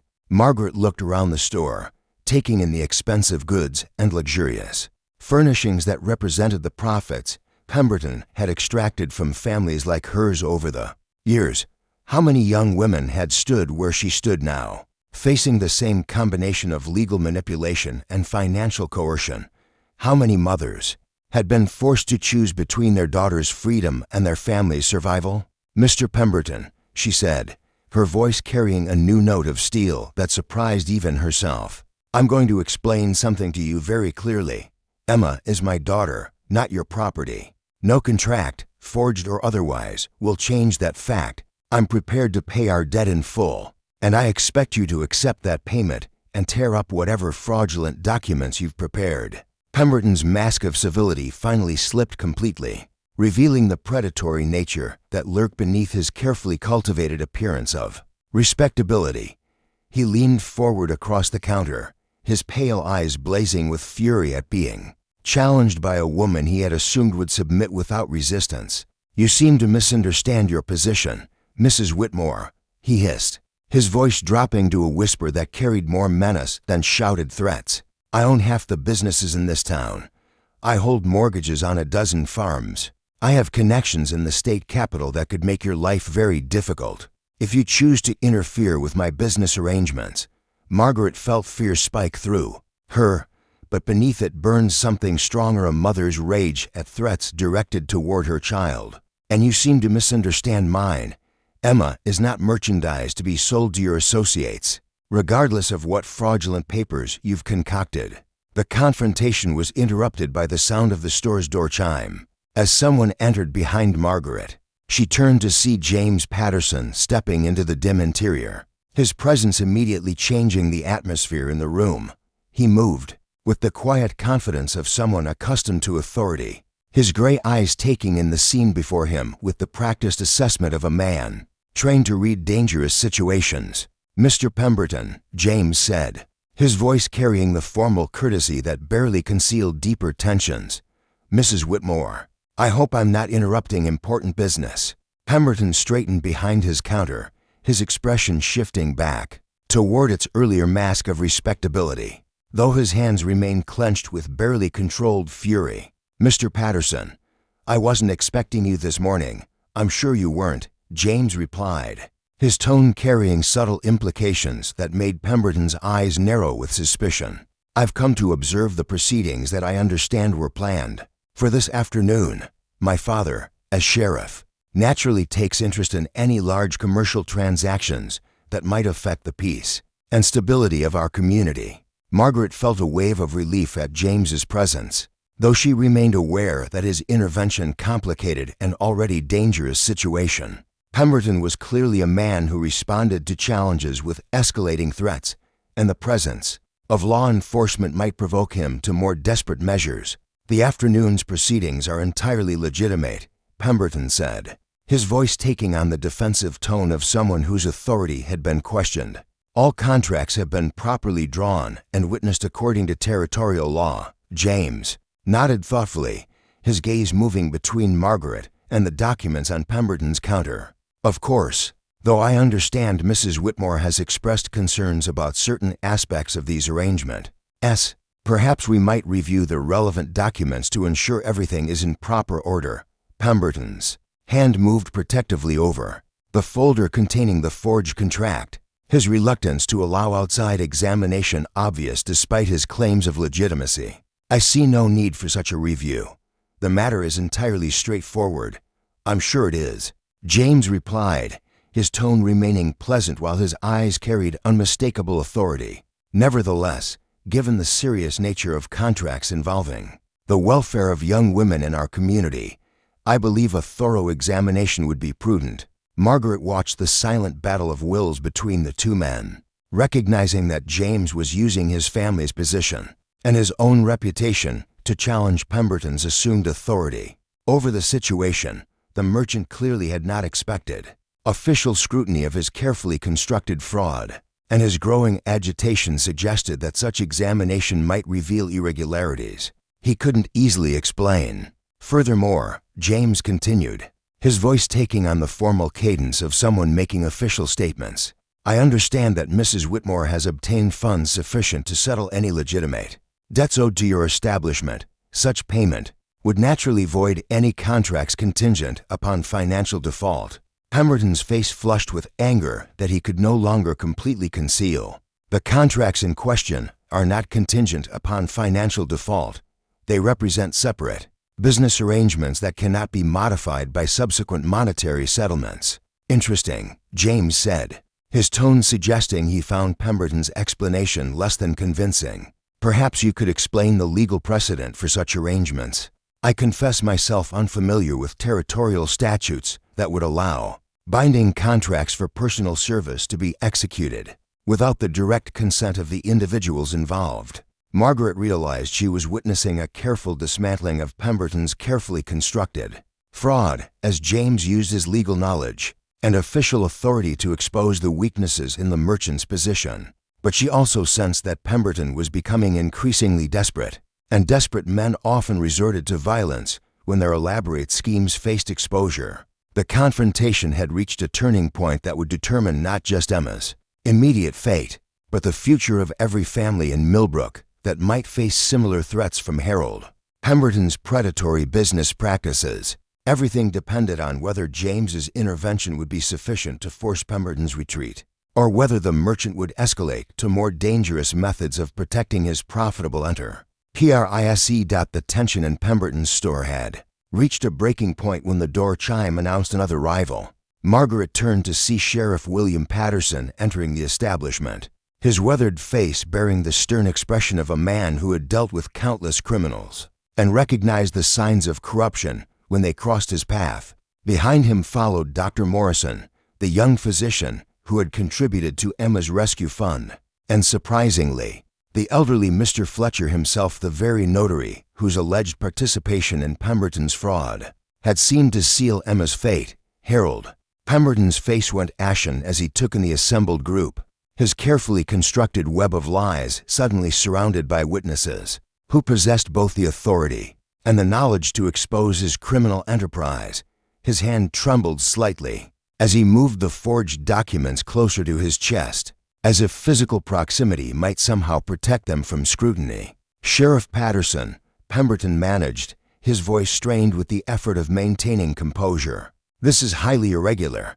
I was conducting private business with Mrs. Whitmore, so I understand." Sheriff Patterson replied, his deep voice carrying the weight of 3 decades spent maintaining law and order in communities where justice often depended on the courage of individuals willing to stand against corruption. "Though I've received information suggesting that your business practices might warrant official examination," Mr. Fletcher stepped forward, his elderly frame trembling with what appeared to be a combination of fear and moral outrage. The old notary's hands shook as he pointed an accusing finger at Pemberton, his voice quavering with emotion. "Sheriff, I must confess something that has weighed heavily on my conscience since yesterday evening," Fletcher began, his words tumbling out in a rush of guilt and determination. "Mr. Pemberton approached me with documents he claimed required emergency notarization. He said Mrs. Whitmore had been delayed, but would arrive shortly to sign them." Margaret felt her heart race as she realized the true scope of Pemberton's deception was about to be revealed. "I waited for over an hour," Fletcher continued, "but Mrs. Whitmore never appeared."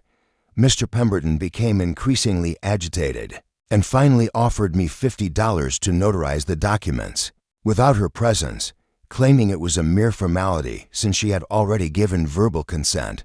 "What I understood," Fletcher replied with surprising firmness, "was that I was being asked to participate in fraud, and what I've come to realize is that my desperation to pay my wife's medical bills nearly made me complicit in something far worse than financial irregularity." Dr. Morrison stepped forward, his young face set with determination. "Sheriff, I treated Mrs. Fletcher last week for her condition. The medication she requires costs less than $10. Mr. Pemberton offered Mr. Fletcher 5 times that amount for a simple notarization, which suggests he understood exactly how questionable his request was." James Patterson moved closer to his father, his voice carrying the precision of someone trained in legal procedures. "Furthermore, I've been in correspondence with territorial authorities regarding similar cases in other counties.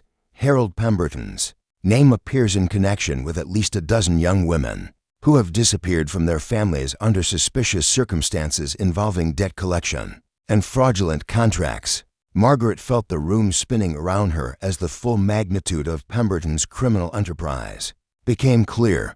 He hadn't simply threatened Emma on impulse. He had been systematically targeting vulnerable families throughout the territory, using forged documents and corrupt officials to legitimize what amounted to organized human trafficking. Pemberton backed away from the counter, his pale eyes darting between the assembled group and the store's rear exit. His hand moved toward his coat pocket, and Margaret noticed the subtle shift in his posture that suggested a man preparing for violence. "Rather than surrender, you have no authority here," Pemberton said, his voice rising to a near shriek. "My business arrangements are legitimate, and I have powerful connections who will not tolerate interference from small-town officials who don't understand the complexities of territorial commerce." Sheriff Patterson's hand moved to rest on the grip of his sidearm, a gesture so subtle that it might have been unconscious, but which immediately communicated his readiness to respond to any threat. "Any behavior, Mr. Pemberton, you're under arrest for fraud, attempted human trafficking, and conspiracy to violate territorial statutes regarding the protection of minors." "You can't prove anything," Pemberton spat, though his bravado was clearly crumbling in the face of mounting evidence. "Fletcher is a senile old man whose testimony wouldn't hold up in any legitimate court. The rest of you are engaging in wild speculation based on rumors and jealousy." James reached into his coat and withdrew a leather portfolio containing several official-looking documents. "Actually, we can prove quite a lot.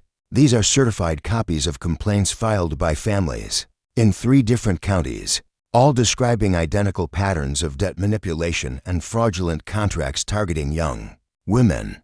The Territorial Marshal's office has been building a case against you for months." Pemberton's face went completely white as he realized the trap that had been closing around him. Long before Margaret's confrontation this morning, his criminal enterprise had attracted attention from law enforcement authorities far beyond the boundaries of Millbrook, and his assumed protection through local corruption was worthless against territorial jurisdiction. Additionally, Dr. Morrison added, "We have medical records documenting the conditions of several young women who managed to escape from the employment arrangements you facilitated. Their testimonies provide detailed accounts of abuse, imprisonment, and conditions that can only be described as slavery." Margaret watched in amazement as the man who had threatened to destroy her family was systematically stripped of his power and authority by the combined efforts of people she had barely dared to hope might remember her existence. The community that had seemed indifferent to her struggles had actually been working behind the scenes to protect not just Emma, but countless other potential victims of Pemberton's predatory business practices.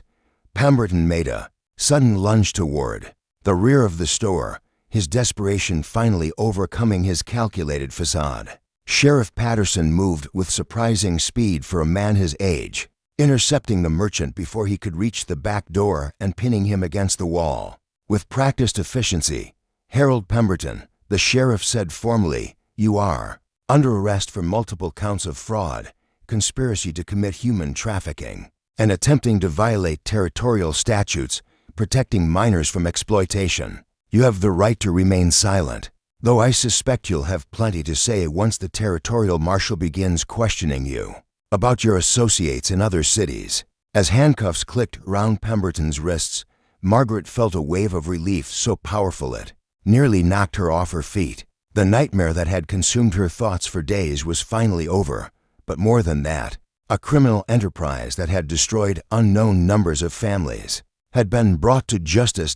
James approached Margaret, his expression combining relief with something deeper, a satisfaction that came from seeing justice served and innocence protected. "Mrs. Whitmore, I believe this concludes any business you might have had with Mr. Pemberton. Your debt has been paid in full, and no contracts exist that could affect Emma's freedom." Margaret looked down at the leather pouch still sitting on Pemberton's counter, the money that had represented salvation now seeming almost insignificant compared to the broader victory that had been achieved. "What happens to the money and to Emma?" Sheriff Patterson, still maintaining his grip on the subdued Pemberton, answered her question. "The money returns to you, of course. As for Emma, she remains exactly what she's always been, a free young woman with the right to determine her own future." Dr. Morrison stepped forward with a gentle smile. "Mrs. Whitmore, I hope you'll allow me to express how impressed I am with your courage in facing this situation. Many mothers in your position might have felt they had no choice but to accept Pemberton's terms." Margaret shook her head, her voice thick with emotion. "I was prepared to make terrible choices to protect Emma, if it hadn't been for all of you, for the kindness of neighbors I didn't even know were watching. That's what communities are for," Fletcher said quietly, his earlier shame replaced by a dignity that came from having chosen conscience over self-interest. "To protect their children from predators who would exploit desperation for profit." James moved to the counter and picked up the forged documents, examining them with the careful attention of someone trained in legal procedures. "These will serve as evidence in the broader case against Pemberton's network. The territorial authorities will want to interview you, Mrs. Whitmore, but only as a witness who helped expose criminal activity." Sheriff Patterson began escorting Pemberton toward the front door, the merchant's earlier arrogance replaced by the sullen defeat of a man whose carefully constructed criminal empire had collapsed in a single morning. As they passed Margaret, Pemberton looked at her with hatred so pure it made her step backward involuntarily. "This isn't over," he hissed, his voice carrying the venom of a man who blamed others for his own criminal choices. I have associates who won't tolerate this kind of interference. You've made powerful enemies today." Sheriff Patterson tightened his grip on Pemberton's arm, his voice carrying a warning that brooked no argument. "The only thing that's over is your ability to threaten innocent families. Your associates will find themselves under investigation as well, and I suspect they'll be more concerned with saving themselves than seeking revenge on behalf of someone stupid enough to get caught." As Pemberton was led away to face justice for his crimes, Margaret found herself surrounded by people who had risked their own safety and resources to protect her daughter from a fate worse than poverty. The store that had seemed like a tomb when she entered now felt bright with possibility, filled with the warmth that came from witnessing evil defeated by ordinary people choosing to do extraordinary things. "Mrs. Whitmore," James said softly, "perhaps we should return to your cabin. Emma is probably wondering what's become of you, and she deserves to hear the good news about your family's freedom." Margaret nodded, though part of her still struggled to believe that the nightmare was truly over. "Will she be safe, really safe?" Pemberton said he had associates. Pemberton said many things, most of them lies designed to intimidate and control. Dr. Morrison replied, "The Territorial Marshal's office has been tracking his network for months. By evening, most of his associates will be under arrest or fleeing to avoid prosecution."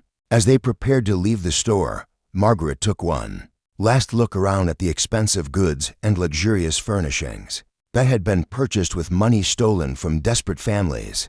Soon, territorial authorities would seize everything as evidence in the criminal proceedings, and Pemberton's victims might finally receive some measure of compensation for their suffering. The morning sun seemed brighter as they stepped out of the store and began walking back toward Margaret's cabin, where Emma waited in innocent ignorance of how close she had come to a life of exploitation and abuse. The leather pouch in Margaret's apron pocket no longer represented desperate salvation. It had become a symbol of community compassion and the power of ordinary people to protect their most vulnerable members. As they approached the small cabin nestled between two hills, Margaret could see Emma in the distance, hanging freshly washed linens on the line behind their home. Her daughter moved with the same graceful efficiency that had always characterized her approach to daily tasks, completely unaware that her entire future had hung in the balance during the morning's confrontation. The sight of Emma's peaceful domesticity, so different from the scenes of exploitation and abuse that might have become her reality, brought tears to Margaret's eyes. Emma looked up at the sound of approaching voices, her face brightening with curiosity and concern as she recognized the group walking toward their home. She dropped the wet sheet she had been hanging and hurried toward them, her auburn hair catching the midday sunlight as she moved. "Mama," Emma called out, her voice carrying the mixture of relief and worry that had characterized her demeanor. "Throughout the past few days, you were gone much longer than expected. Is everything resolved?" Margaret looked at her daughter's trusting face, trying to find words that would convey the magnitude of what had transpired without burdening Emma with knowledge of how close she had come to a fate worse than poverty. How could she explain that evil had targeted their family, that powerful men had viewed Emma as merchandise to be bought and sold, that only the intervention of extraordinary neighbors had prevented a tragedy beyond imagining? "Everything is resolved," Margaret said finally, her voice thick with emotions she couldn't fully express. "The debt is paid, and we're free to build whatever future we choose." Emma's eyes widened with surprise and delight. "The debt truly paid, all of it?" James stepped forward, his manner formal but warm. "Miss Emma, your mother has settled all accounts with Mr. Pemberton. There are no further obligations or concerns regarding your family's financial situation." Emma looked between the assembled adults, her intuitive nature picking up on undercurrents of significance that went beyond simple debt resolution. "There's something else, isn't there? Something you're not telling me?" Dr. Morrison exchanged a glance with Margaret before speaking carefully. "Your family was facing pressures that went beyond normal business difficulties, Emma, but those pressures have been permanently resolved through the combined efforts of many people who care about your welfare." Emma studied their faces with the perceptive intelligence that had always been part of her character. Mr. Pemberton wasn't simply trying to collect money, was he? He wanted something else. Margaret felt her carefully constructed protective barrier beginning to crumble under her daughter's direct questioning. Emma deserved to understand the danger she had faced, but the truth was so horrible that speaking it aloud felt like contaminating the innocence that had been preserved through their intervention. Mr. Pemberton had certain business arrangements in mind that would have required your departure from Millbrook, Margaret said carefully. Arrangements that would not have been in your best interests or consistent with your own choices about your future. Emma was quiet for a long moment, her gaze moving across the landscape toward the town where Harold Pemberton's criminal enterprise had been exposed and dismantled. When she spoke again, her voice carried a maturity that reminded Margaret of Thomas during moments when he had been forced to confront difficult truths about the world. He wanted to sell me, didn't he? Emma said quietly. Two men who would treat me as property rather than a person. The stark simplicity of her words hit Margaret like a physical blow. Despite her efforts to shield Emma from the brutal realities of their situation, her daughter had intuited the essential truth about Pemberton's intentions. The innocence Margaret had fought so desperately to preserve had already been damaged by proximity to evil, even though the evil itself had been defeated. Yes, Margaret whispered, the admission feeling like surrender to forces beyond her control. But it didn't happen. It will never happen. There are people in this community who would never allow such things to occur. Emma nodded slowly, her expression reflecting a new understanding of the adult world that surrounded her, a world where beauty and vulnerability could attract predators who disguised exploitation as legitimate business. And you were prepared to agree to his terms to save us from losing our home? Margaret felt tears streaming down her cheeks as she realized the full scope of what her daughter had understood about their impossible situation. I didn't know what else to do. I couldn't let us become homeless with winter approaching. But I couldn't bear the thought of sacrificing you to save myself. Emma crossed the distance between them and wrapped her arms around her mother, holding her close, with the fierce protectiveness of someone who had suddenly grasped the magnitude of the sacrifice that had almost been made on her behalf. Mama, you never have to make such choices again. We'll face whatever comes together as a family. James watched the reunion between mother and daughter with an expression that combined relief with something deeper, a satisfaction that came from witnessing love triumph over the forces that sought to exploit and destroy it.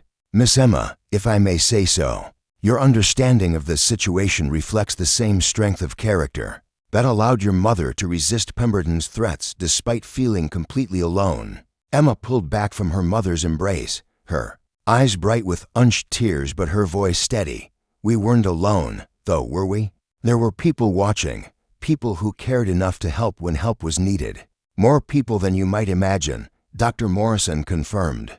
Mrs. Hartwell organized the financial assistance, but the contributions came from throughout the community. Families who had barely enough for their own needs found ways to contribute, something toward your protection. Margaret wiped her eyes and looked around at the simple cabin and modest plot of land that represented everything Thomas had worked to build for their family. Yesterday, these surroundings had felt like a prison, from which escape required terrible sacrifices. Today, they looked like home, a place where Emma could grow into the remarkable woman she was meant to become, free from the constraints that poverty and desperation had threatened to impose. What happens now? Emma asked, her voice carrying the curiosity of someone looking toward a future that had suddenly expanded beyond mere survival.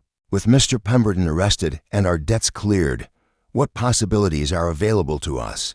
James smiled, his expression revealing plans that had clearly been developing during the morning's dramatic events. Actually, I've been hoping to discuss some opportunities with both of you.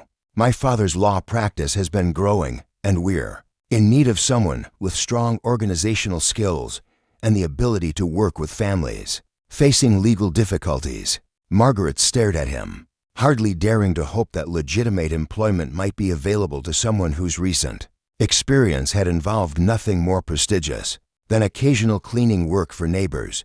You're offering me a position in your father's law office? I'm offering you the opportunity to learn skills that would make you valuable in legal work, with compensation that would provide genuine financial security for your family, James clarified. Your experience with Pemberton's tactics, combined with your obvious intelligence and determination, would make you particularly effective in helping other families facing similar threats. Emma's face lit up with excitement as she grasped the implications of James's offer. Mama, you could help protect other people from predators like Pemberton. You could use what we've been through to prevent other families from facing the same dangers. Margaret felt a new sense of purpose beginning to bloom in her chest, replacing the desperate focus on mere survival that had consumed her thoughts for so long. The idea of using their traumatic experience to help others facing similar threats transformed their suffering from meaningless hardship into something that might serve a greater good.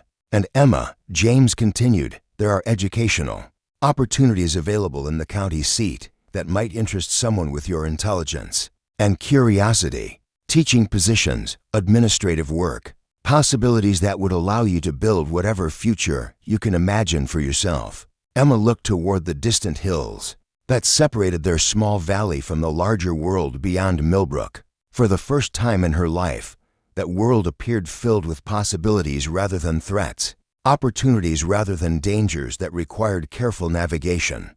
I'd like to learn about those opportunities, Emma said thoughtfully. But I'd also like to help with whatever work Mama undertakes. Families facing threats like we did need advocates who understand their situation from personal experience. Margaret realized that the crisis that had nearly destroyed their family had also revealed strength and character in both herself and Emma that might never have emerged under easier circumstances. They had faced the worst that predatory men could devise and emerged not just intact, but transformed into people capable of helping others facing similar challenges. Dr. Morrison reached into his medical bag and withdrew a small wrapped package. I almost forgot this is a medication that should help with the headaches you've been experiencing, Mrs. Whitmore. Stress-related symptoms that should improve now that your circumstances have stabilized. Margaret accepted the package gratefully, touched by the physician's attention to details that went beyond the dramatic events of the morning. Thank you for everything, Dr. Morrison. Not just the medicine, but your contribution to our rescue fund. Your testimony against Pemberton. Thank you for providing the opportunity to see justice served, Dr. Morrison replied. It's not often that physicians get to witness the healing of entire communities, along with individual patients. As the afternoon sun began its descent toward the western hills, the small group made their way onto the cabin's front porch, where Thomas's carefully crafted chairs provided seating for a celebration that felt both intimate and historic. Margaret served the last of the bread Mrs. Hartwell had brought, along with honey from their own beehives and coffee that had been a luxury they couldn't afford just hours earlier. Emma sat beside her mother, their hands linked in a gesture that spoke of shared trials and mutual support. James and Dr. Morrison occupied the remaining chairs, their presence transforming the simple porch into something resembling a courtroom, where justice had been served and sentences of freedom had been pronounced. I keep thinking about all the families who weren't as fortunate as we were, Emma said quietly, her gaze fixed on the distant town where Pemberton's store stood empty and his criminal enterprise lay in ruins. The young women who were sold before anyone organized to stop him. James nodded gravely. The territorial authorities are working to locate and assist as many of his previous victims as possible. Some may be beyond help, but others might be rescued and restored to their families. Margaret felt a chill at the reminder that their happy ending had come at the cost of unknown suffering by others who had faced Pemberton's threats. Without the community support that had saved Emma, is there anything we can do to help with those efforts? Actually, yes, James replied. Your testimony about Pemberton's methods, combined with Emma's insights into how such threats might affect young women, could be invaluable in developing strategies to identify and assist other victims. Emma squeezed her mother's hand, her voice carrying new determination. Then that's what we'll do. We'll use what we've learned to help others find the same freedom we've been given. As evening approached and their guests prepared to return to town, Margaret found herself standing in her small garden, looking at the marigolds Emma had planted during their darkest days. The flowers had taken root despite poor soil and uncertain care, growing into bright splashes of color that seemed to symbolize hope. Persisting in difficult circumstances, Emma joined her among the flowers, her voice soft in the gathering dusk. "Mama, do you think Papa would be proud of how we handled this situation?" Margaret looked at her daughter, seeing in her face the same quiet strength that had characterized Thomas during his finest moments. "I think your father would be amazed by the woman you're becoming, and grateful that you're growing up in a community willing to protect its children from those who would exploit them." As the first stars appeared in the darkening sky, mother and daughter stood together in their garden, surrounded by evidence of life persisting against odds and beauty emerging from struggle. Tomorrow would bring new challenges and opportunities, but tonight they were simply a family that had survived intact, stronger for their trials and ready to help others find the same courage they had discovered in themselves. The wind carried the scent of marigolds and the distant sound of church bells, marking the end of another day. In Millbrook, a town where ordinary people had chosen to do extraordinary things, and where justice had prevailed through the simple act of neighbors caring for neighbors. In her kitchen window, a single candle burned bright against the darkness, a beacon of hope for any other families who might need reminding that they were not alone in their struggles against those who would prey upon the vulnerable. 3 weeks later, Margaret found herself sitting at a polished wooden desk in the Patterson Law Office, her fingers moving carefully across legal documents as she transcribed testimony from families who had suffered under predatory lending schemes similar to Pemberton's. The work required precision and empathy in equal measure, as each case represented real people whose lives had been shattered by men who viewed desperation as opportunity. The territorial marshal had arrived in Millbrook the week following Pemberton's arrest, bringing with him a team of investigators who had spent months tracking the criminal network that stretched across 4 counties. Margaret's detailed account of Pemberton's methods had proved invaluable in understanding how the fraud was constructed and executed, providing insights that helped law enforcement identify other victims who had been too ashamed or frightened to come forward. "Mrs. Whitmore," James said, entering the office with a folder containing correspondence from the territorial capital, "we've received word that the grand jury has returned indictments against 17 members of Pemberton's network. Your testimony was instrumental in securing several of those charges." Margaret looked up from her work, feeling a deep satisfaction at knowing their struggle had contributed to justice for others.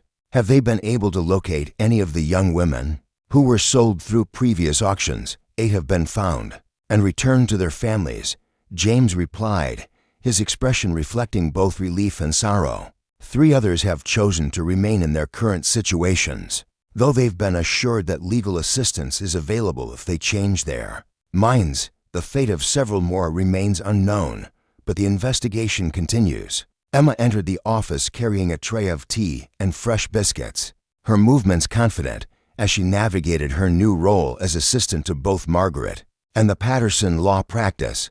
Her quick intelligence and natural empathy had made her indispensable in working with families who were often too traumatized to trust authority figures easily. "The Henderson family is here for their appointment," Emma announced, setting the tray on a side table near the window. "Mrs. Henderson seems much calmer today, though little Sarah still won't speak to strangers." Margaret rose from her desk, smoothing her new dress, one of several purchased with her first month's wages from the law office. The transformation in their circumstances still felt dreamlike at times, but the meaningful work and financial security had allowed both women to imagine futures that extended far beyond mere survival. "How is Sarah responding to Dr. Morrison's treatment?" James asked with genuine concern. The 8-year-old had been one of Pemberton's intended victims, saved only when her father discovered the fraudulent contract and fled with his family to seek help from territorial authorities. "She's making progress," Emma replied thoughtfully. "Yesterday she helped me organize the office files, and she smiled when I showed her how to arrange documents alphabetically. Small steps, but each one represents healing." Margaret felt her heart swell with pride as she watched Emma interact with the traumatized families who sought help from their office. Her daughter had developed an intuitive understanding of how to communicate with people whose trust had been shattered by betrayal. offering hope without pushing too hard for details that might be too painful to share. The Henderson family's case was typical of many they had encountered in recent weeks.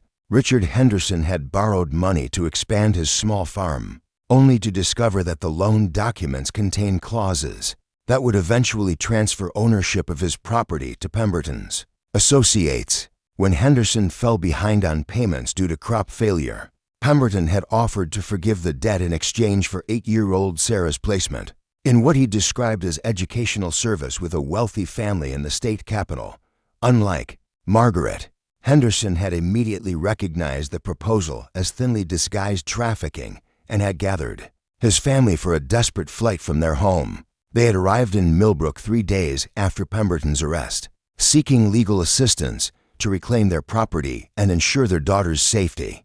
"Mrs. Henderson," Margaret said gently as the family settled into chairs arranged around a small conference table, "I understand you've been receiving threatening letters from men claiming to represent your former creditors." Mary Henderson, a woman in her 30s whose face bore the strain of constant fear, nodded nervously.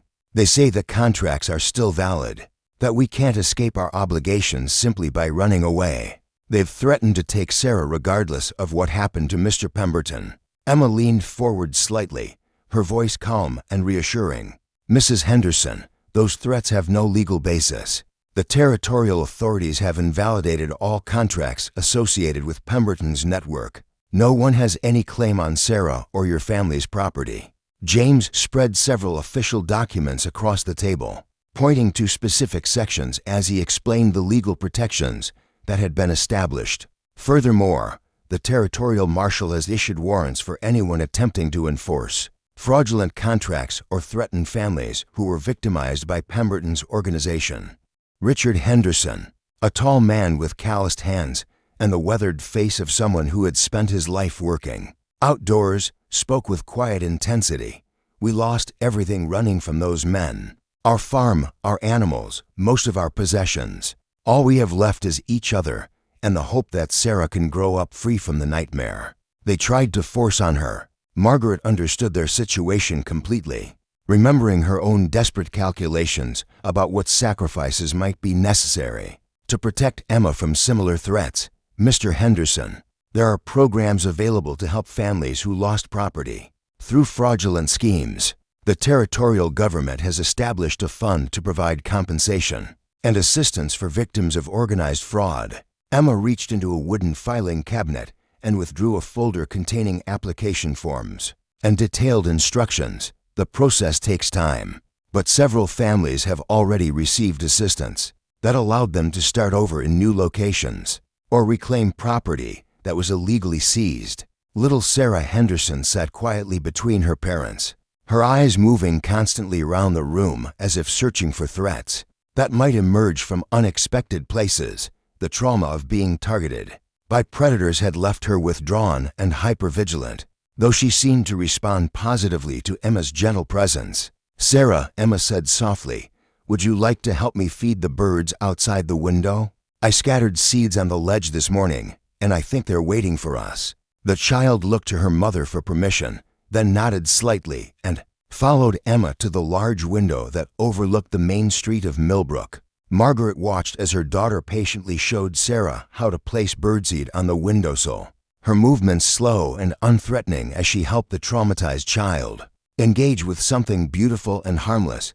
"Your daughter has a gift for working with children who have been hurt," Mary Henderson observed, her voice filled with gratitude. Sarah hasn't shown interest in anything for weeks, but she's been watching Emma with genuine curiosity. Margaret felt a deep sense of purpose as she realized how their traumatic experience was being transformed into a source of healing for others. Emma's natural empathy, combined with her own hard-won understanding of how predators operated, had created skills that were desperately needed by families facing similar threats. Over the following hour, James walked the Henderson family through the legal process of rebuilding their lives, while Margaret documented their case for inclusion. In ongoing investigations, Emma continued working with Sarah, gradually drawing the child into simple activities that required trust and cooperation. When the appointment concluded, Mary Henderson embraced both Margaret and Emma with tears in her eyes. 3 weeks ago, we thought we were alone in the world, that no one would believe our story or care about our situation. Finding people who understand what we've been through, who are willing to help us rebuild. It feels like a miracle. After the Henderson family departed, Margaret stood at the window watching them walk down the street toward the boarding house, where they were staying while their case was processed. Richard Henderson walked with his daughter on his shoulders. The first time Margaret had seen the child willingly make physical contact with anyone outside her immediate family. "They'll be all right," Emma said, joining her mother at the window. "It will take time, but they have each other and they have hope. That's more than many families in their situation can claim." James approached carrying correspondence that had arrived on the afternoon stage. "We've received requests for assistance from 3 more counties. Word of our success in dismantling Pemberton's network has spread, and other communities are asking for help in identifying similar criminal enterprises." Margaret turned from the window, her expression reflecting the determination that had carried her through the darkest moments of their own crisis. "How quickly can we expand our operations? How many families could we help if we had additional resources?" "The territorial government is considering establishing regional offices, specifically to combat organized fraud targeting rural families," James replied. "If that happens, this office could become the headquarters for anti-trafficking efforts across the entire territory." Emma's eyes brightened with excitement as she grasped the implications of James's words. "We could train other people to recognize the signs of predatory lending and fraudulent contracts. We could create a network of advocates who understand how these criminals operate." Margaret felt her heart racing as she imagined the possibilities that were opening before them. Their personal nightmare was being transformed into a crusade that might protect countless other families from similar threats. The skills they had developed through necessity could become tools for justice on a scale she had never dared to imagine. As evening approached and they prepared to close the office for the day, Margaret reflected on the extraordinary transformation that had occurred in their lives. 3 weeks earlier, she had been prepared to sacrifice everything to protect Emma from Harold Pemberton's threats. Tonight, they were working together to ensure that no other family would face such impossible choices. Without support and advocacy, Emma gathered the day's correspondence and filed it with the careful attention to detail that had become second nature to her. "Mama, do you ever think about what might have happened if Mrs. Hartwell hadn't visited us that night?" With the money from the community, Margaret considered the question carefully, remembering the desperation that had consumed her thoughts during those terrible days when surrender to Pemberton's demands seemed inevitable. "I try not to dwell on might-have-beens, but I'm grateful every day for the neighbors who cared enough to intervene when we couldn't save ourselves." Emma nodded thoughtfully. "I think about those other young women who weren't as fortunate as I was, the ones who were sold before anyone organized to stop Pemberton. Sometimes I dream about finding them and bringing them home." "Perhaps we will," Margaret replied, her voice carrying new conviction. "If our work expands the way James suggests it might, we could have resources to investigate cases across the entire territory. We could become the advocates who were missing when those other families needed help." As they walked home through the quiet streets of Millbrook, Margaret marveled at how different the town felt now that Pemberton's influence had been removed. Families who had lived in fear of falling behind on payments or losing their property now moved with confidence, knowing that legal assistance was available to protect them from predatory schemes. The small cabin that had once felt like a prison now seemed like a sanctuary filled with possibilities. Emma had transformed their modest home into a center of activity, hosting meetings for families seeking advice and maintaining correspondence with advocacy groups in other counties. That evening, as they shared dinner by lamplight, Emma spread out maps showing the locations where Pemberton's associates had operated. Red pins marked confirmed criminal activity, while blue pins indicated communities that had requested assistance in identifying potential threats. "If we could establish advocates in just 5 key locations," Emma explained, tracing routes between towns with her finger, "we could create a communication network that would allow rapid response to families facing pressure from organized criminals." Margaret studied the maps with the same intensity she had once devoted to calculating how long their meager food supplies might last. The strategic thinking that had kept them alive during their darkest period was now being applied to protecting others from similar threats. Emma's future stretched ahead like an unwritten story, filled with possibilities that had been preserved through courage, community, and the unbreakable bond between a mother who would sacrifice everything for her child's freedom and a daughter strong enough to help others find their own path to safety. Their personal victory had become the foundation for a movement that would protect the vulnerable and ensure that justice prevailed over those who sought to profit from human desperation. 6 months after Pemberton's arrest, the Patterson Law Office had transformed into something resembling a small government bureau, with filing cabinets lining every wall and a constant stream of visitors seeking assistance with cases that ranged from simple debt disputes to complex trafficking schemes. Margaret now supervised a staff of 3 assistants, each trained in recognizing the subtle signs that distinguished legitimate business practices from predatory fraud.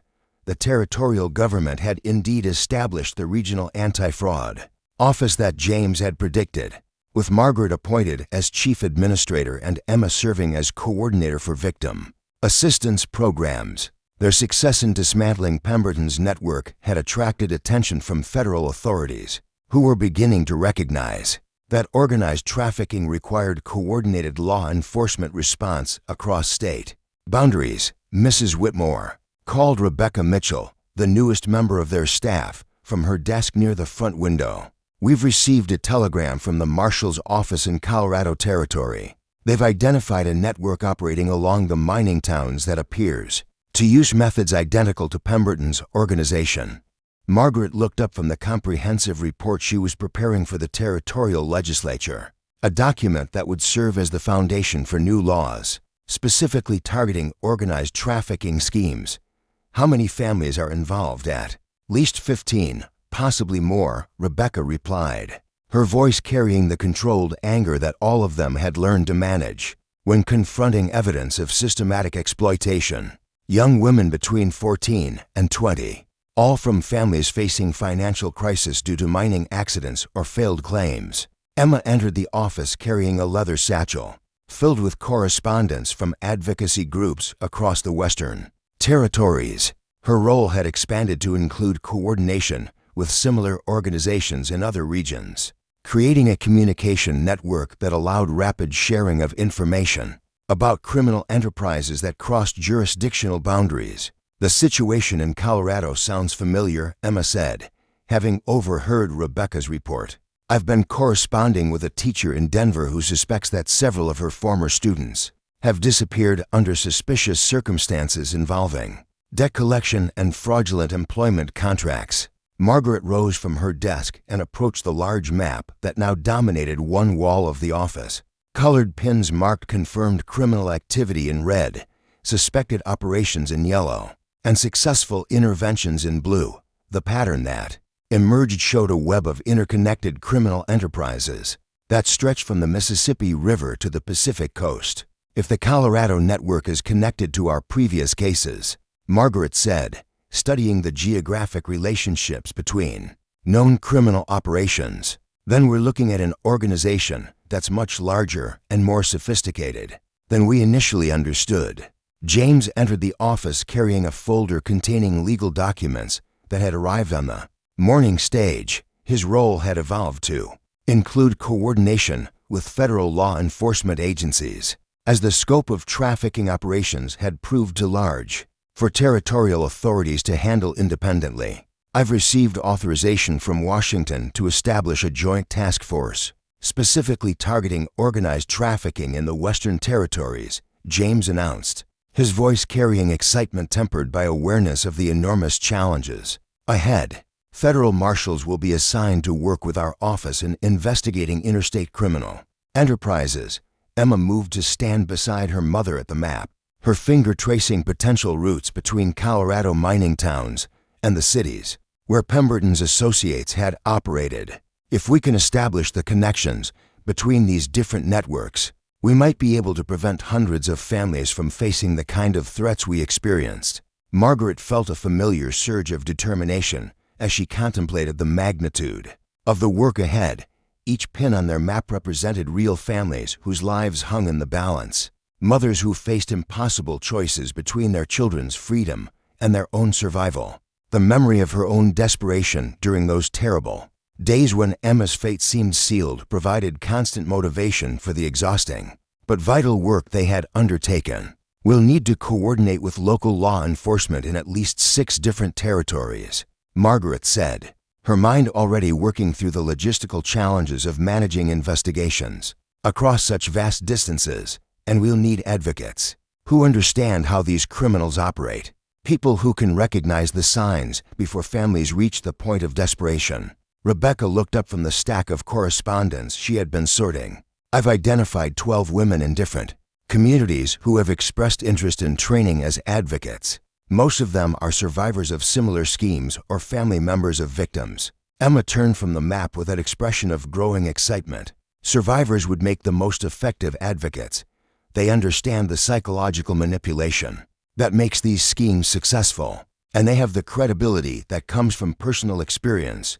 Over the following hours, the office buzzed with activity as staff members coordinated responses to urgent cases while planning the expansion of their advocacy network. Margaret found herself moving between conversations with federal marshals, territorial officials, and families whose immediate crises required careful navigation of complex legal and emotional challenges. At midday, a young woman named Catherine Walsh arrived with her infant son, seeking assistance in a case that demonstrated how trafficking schemes had evolved to exploit new categories of vulnerability.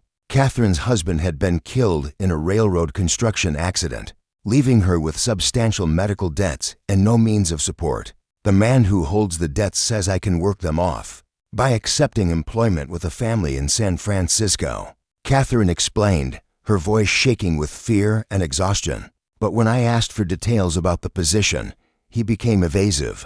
The contract he showed me contained clauses about personal services that went far beyond normal domestic work. Emma sat across from Catherine, her manner gentle but alert to the nuances that might reveal the true nature of the proposed arrangement. Did this man mention anything about caring for your son while you fulfilled your employment obligations? Catherine's face crumpled as she struggled to maintain composure. He said the employers don't allow servants to keep children, but that he could arrange suitable placement for Tommy until I completed my term of service. 5 years of separation from my own child, assuming I survived whatever they actually had planned for me. Margaret felt her heart clench with recognition of the impossible choices that predators forced upon desperate mothers. Catherine's situation differed in details, but not in essence from the threats that had nearly destroyed her own family. The same calculated exploitation of maternal love and financial desperation, disguised as legitimate business arrangements. Catherine, Margaret said firmly, you are not alone in this situation, and you do not have to choose between your freedom and your child's welfare. We have resources available to help you find legitimate employment that will allow you to keep Tommy with you. James appeared with documents that had been prepared in advance for exactly this type of situation. We've established partnerships with several businesses that specifically hire women in circumstances like yours, positions that provide both employment and housing suitable for families. Emma reached into her desk and withdrew a folder containing letters of recommendation from families who had been successfully relocated through their advocacy program. These employers understand that hiring trafficking survivors represents both a moral obligation and a practical benefit, since such employees tend to be exceptionally dedicated and hardworking. Catherine read through the materials with growing amazement, her expression shifting from despair to cautious hope as she realized that alternatives existed to the exploitative arrangement that had seemed like her only option. I had no idea such programs existed. The debt collector made it seem like his proposal was my only choice. That's how these criminals operate, Margaret explained. They deliberately isolate their victims, convincing them that no alternatives exist and that resistance will only make their situations worse. Breaking through that isolation is often the first step in preventing exploitation. Rebecca looked up from her correspondence with news. that demonstrated the expanding scope of their work. We've received requests for assistance from territorial officials in Utah, Nevada, and Oregon. Word of our success is spreading, and communities are beginning to recognize trafficking operations that previously operated without challenge. Emma studied the accumulating evidence of widespread trafficking networks with the analytical skills that had developed through months of investigative work. The patterns are becoming clearer. These organizations target specific types of vulnerability: debt, isolation, lack of legal knowledge, and they coordinate their operations to avoid detection by local authorities. Margaret moved to the window overlooking Millbrook's Main Street, where normal life continued much as it had before their confrontation with Pemberton. Children played in the dust between buildings. Merchants conducted their daily business. Families went about their routines without awareness of the larger battle being fought to protect communities like theirs from organized predators. Sometimes, I wonder if we're making a real difference, Margaret said quietly, or if we're just treating symptoms of problems that run too deep for any small group to address effectively. James joined her at the window, his voice carrying the conviction that had sustained him through months of difficult and often dangerous work. Every family we help represents a victory that extends beyond the individuals involved. Catherine's son will grow up free because we intervene today. The Henderson children will have futures that aren't shaped by the trauma their parents endured. Those victories multiply across generations. Emma approached carrying a letter that had arrived in the afternoon mail, her expression revealing excitement mixed with apprehension. We've received an invitation to present our findings to a congressional committee that's considering federal legislation targeting interstate trafficking. Our work could influence laws that protect families across the entire country. Margaret turned from the window, feeling the weight of responsibility that came with such recognition. Their personal struggle had evolved into something far larger than they had ever imagined. But the core mission remained the same: protecting children from predators who viewed innocence as opportunity for profit. As evening approached and the office began to quiet, Margaret reflected on the extraordinary journey that had brought them from desperate victims to effective advocates.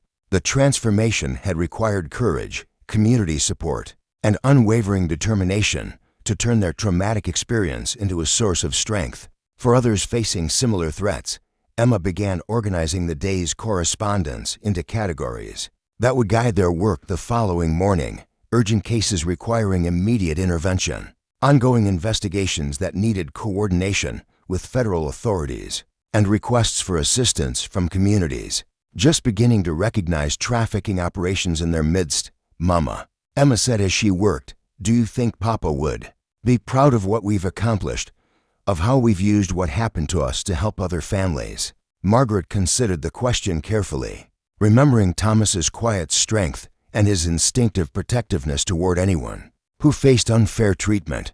"I think your father would be amazed by the woman you've become and grateful that his daughter is using her gifts to protect other children from harm."